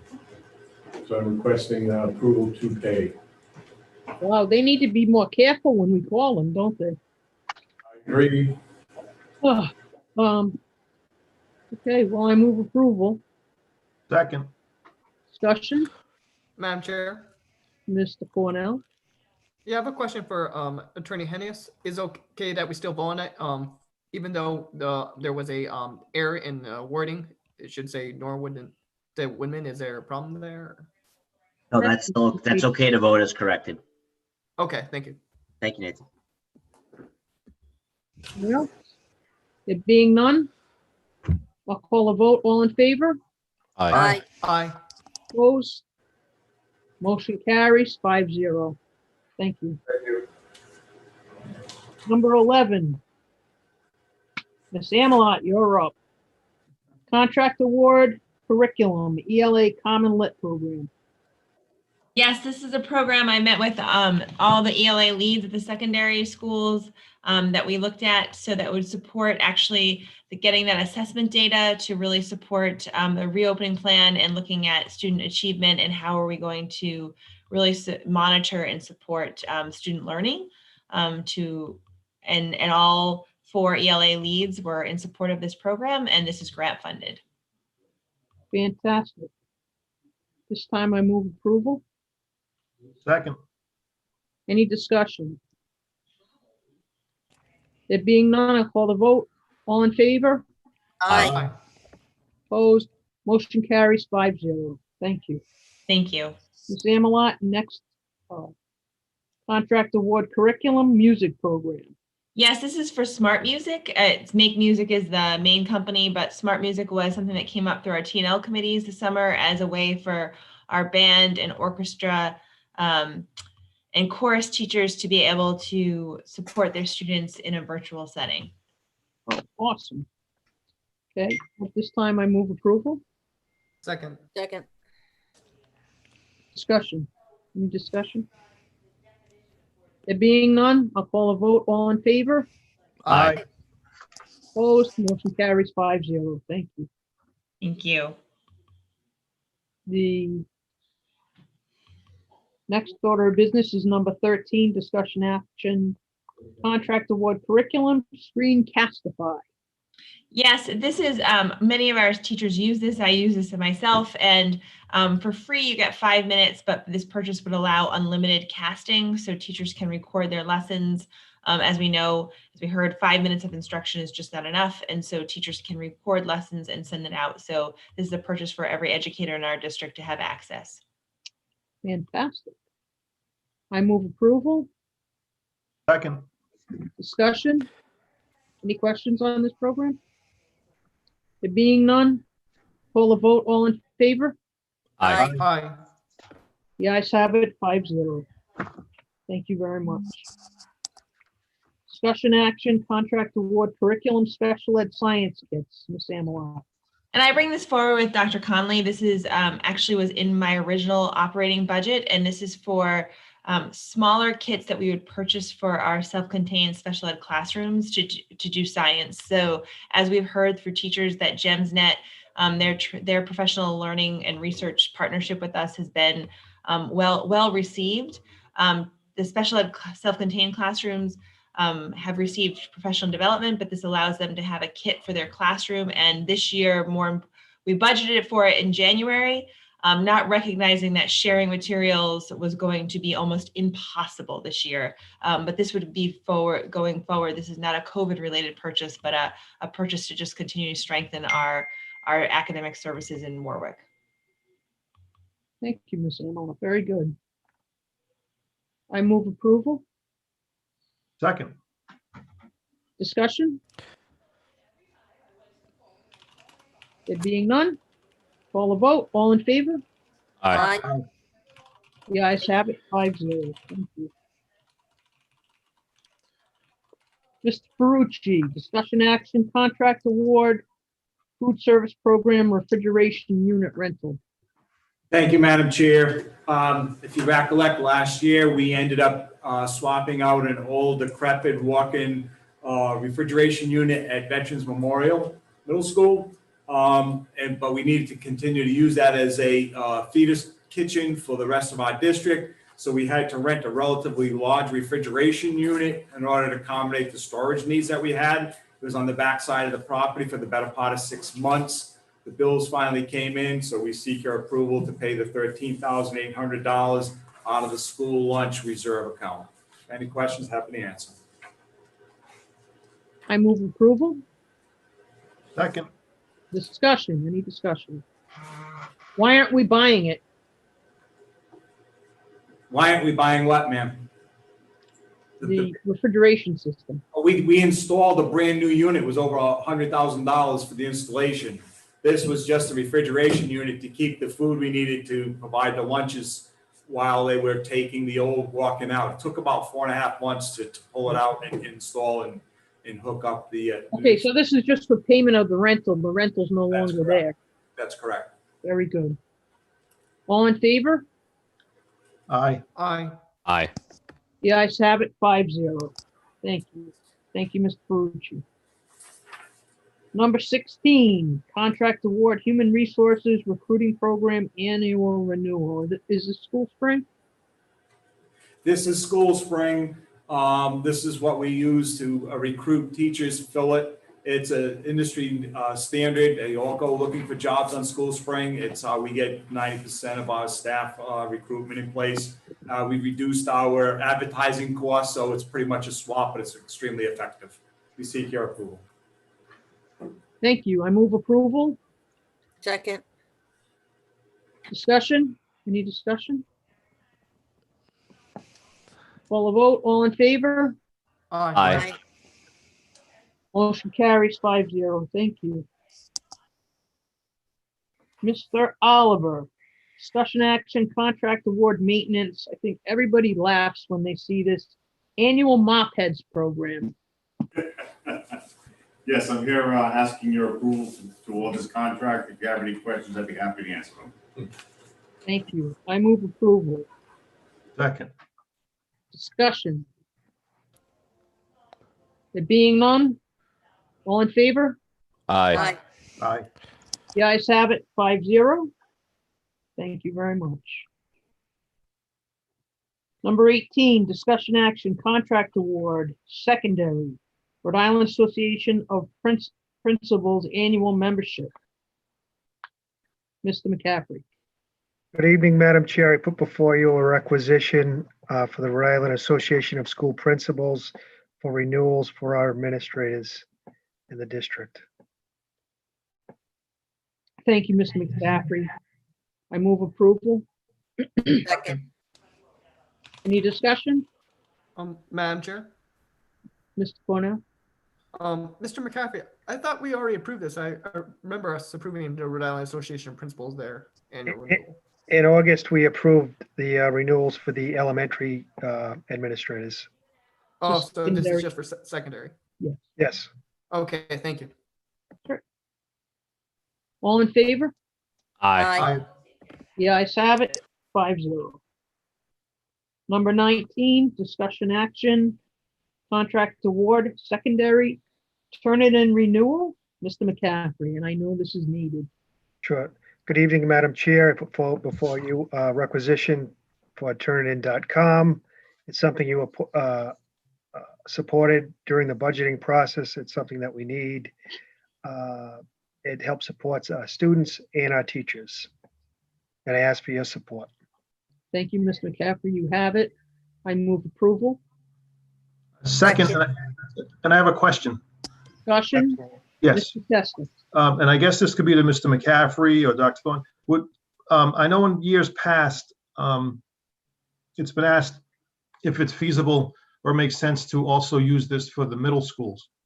So, I mean, maybe not this year, but I think we should consult with the content leaders at the middle schools and the high school English department heads to see if this would have value at the middle schools too. So maybe next week we can apply it to them. I absolutely will. That's a great suggestion. Thank you. Thank you, Mr. Testa. Thank you, Mr. McCaffrey. All in favor? Aye. Aye. Opposed? Aye. The ayes have it. 5-0. Thank you. Discussion action, contract award, secondary, the Zello program. Mr. McCaffrey. Good evening, Madam Chair. I put before you a requisition to purchase Zello. This was discussed during the budgeting process, which was approved at the time. At that time, it was brought to your attention that as part of a grant that the district received for $1 million, one of our conditions was to purchase Zello and use that for a career awareness program within our guidance department at our schools. It's one of the Remember, thank you, Mr. McCaffrey. I move approval of Zello. Second. Questions? There being none, all in favor? Aye. Aye. Motion carries 5-0. Thank you. Thank you very much. Thank you. Number 21, discussion action, contract award, special ed, grant funded PPE. Dr. Conley. Good evening, Madam Chair, members of the school committee. This is a request for critically important PPE that was strongly recommended by Dr. Bromage for special educators and related service providers specifically. It's plexiglass desktop dividers. I've ordered 3 per classroom and 1 per related service provider so that they can set up a physical barrier between themselves and their students, particularly students who may not be able to tolerate wearing a mask. It's coming out of the ESSER funds that we were given previously, and I respectfully request your approval. Thank you, Dr. Conley. I move approval. Second. Discussion? Being none, I call the vote. All in favor? Aye. Aye. The ayes have it, 5-0. Thank you very much. Thank you. Number 22, discussion action, technology, Adobe renewal. Dr. Taylor. Thank you, Madam Chair. What we have before you this evening is the annual renewal of the Adobe program that's used by not only tech ed teachers in their classes, but also by a number of the administrators for editing Google Docs and editing PDFs and the like. So we have this is budgeted, and so we have before you a motion to approve. Thank you. I move approval. Second. Discussion? There being none, I call the vote. All in favor? Aye. Aye. The ayes have it, 5-0. As you remember, we are carrying number 23, which is discussion action contract toward technology contract copiers annual lease, and number 25, contract award technology district-wide copier service support. Together. Dr. Taylor? Thank you, Madam Chair, and thank you for pairing those together. You'll notice in the documentation, the first is for the renewal. We're in year 2 of a 3-year lease for our Xerox copy machines. And also included in that requisition is the paper cut software program that we use to badge into the copy machines so that they can print for us. And the second item that you mentioned, the separate item, is the annual maintenance and supplies for the copy machines. Just as a note, I did speak with the company, Connecticut Business Solutions. Although obviously with our lease, we have to pay for the copy machines that we have in our fleet, but I did inquire to see if there was an opportunity to save any funding on our end. Should we not be making as many copies or printing as many things as a lot of distance learning is happening right now? And we do have a commitment on their side that they'll look at that as we process our copy counts to see if there's any workings with us that they can do. So I just wanted to make that small note as you're considering this for approval. Excellent. Thank you for doing that. At this time, I move that we approve technology district copiers annual lease. So move. Second. Discussion? There being none, all in favor? Aye. Aye. The ayes have it, 5-0. And the next motion is to award technology district-wide copier service and support. I move approval. Second. Any discussion? All in favor? Aye. Aye. The ayes have it, 5-0. Now we're back to number 24, which is discussion action contract award technology, internet access, Oshin. Dr. Taylor. Thank you, Madam Chair. And this is another renewal of both our internet access from Ocean as well as the managed router that Ocean manages for us. Both of these are budgeted in the fiscal year 21 budget. So I'd ask for approval. This time I move approval. Second. Second. I have a question for Dr. Taylor. Mr. Testa? Thank you. Dr. Taylor, on our, I've seen on social media some districts, large districts that come to mind that their internet access in their buildings, they really don't have it. So their one district in particular isn't letting their kids come into the school with their devices because they don't have enough bandwidth in their classroom to support it. Are we even close to anything like that? So it's always difficult to tell until we run into that. But what I can tell you is that currently we have a gig of bandwidth within the district. We have, just to give an example, each Zoom video is about 1.2 megabits per second. And so we could stream at once through the district about 833 Zoom videos at one time. And so that would account for every teacher at the same moment in time Zooming live from their class, streaming that. But that being said, and certainly with the uncertainty out there and seeing what we see in other districts, I have been in touch with our rep today. And if at any time we need more bandwidth, they've offered to open that up for us to see if we can test it, to see how it works. And then I could come before you with a recommendation for increasing.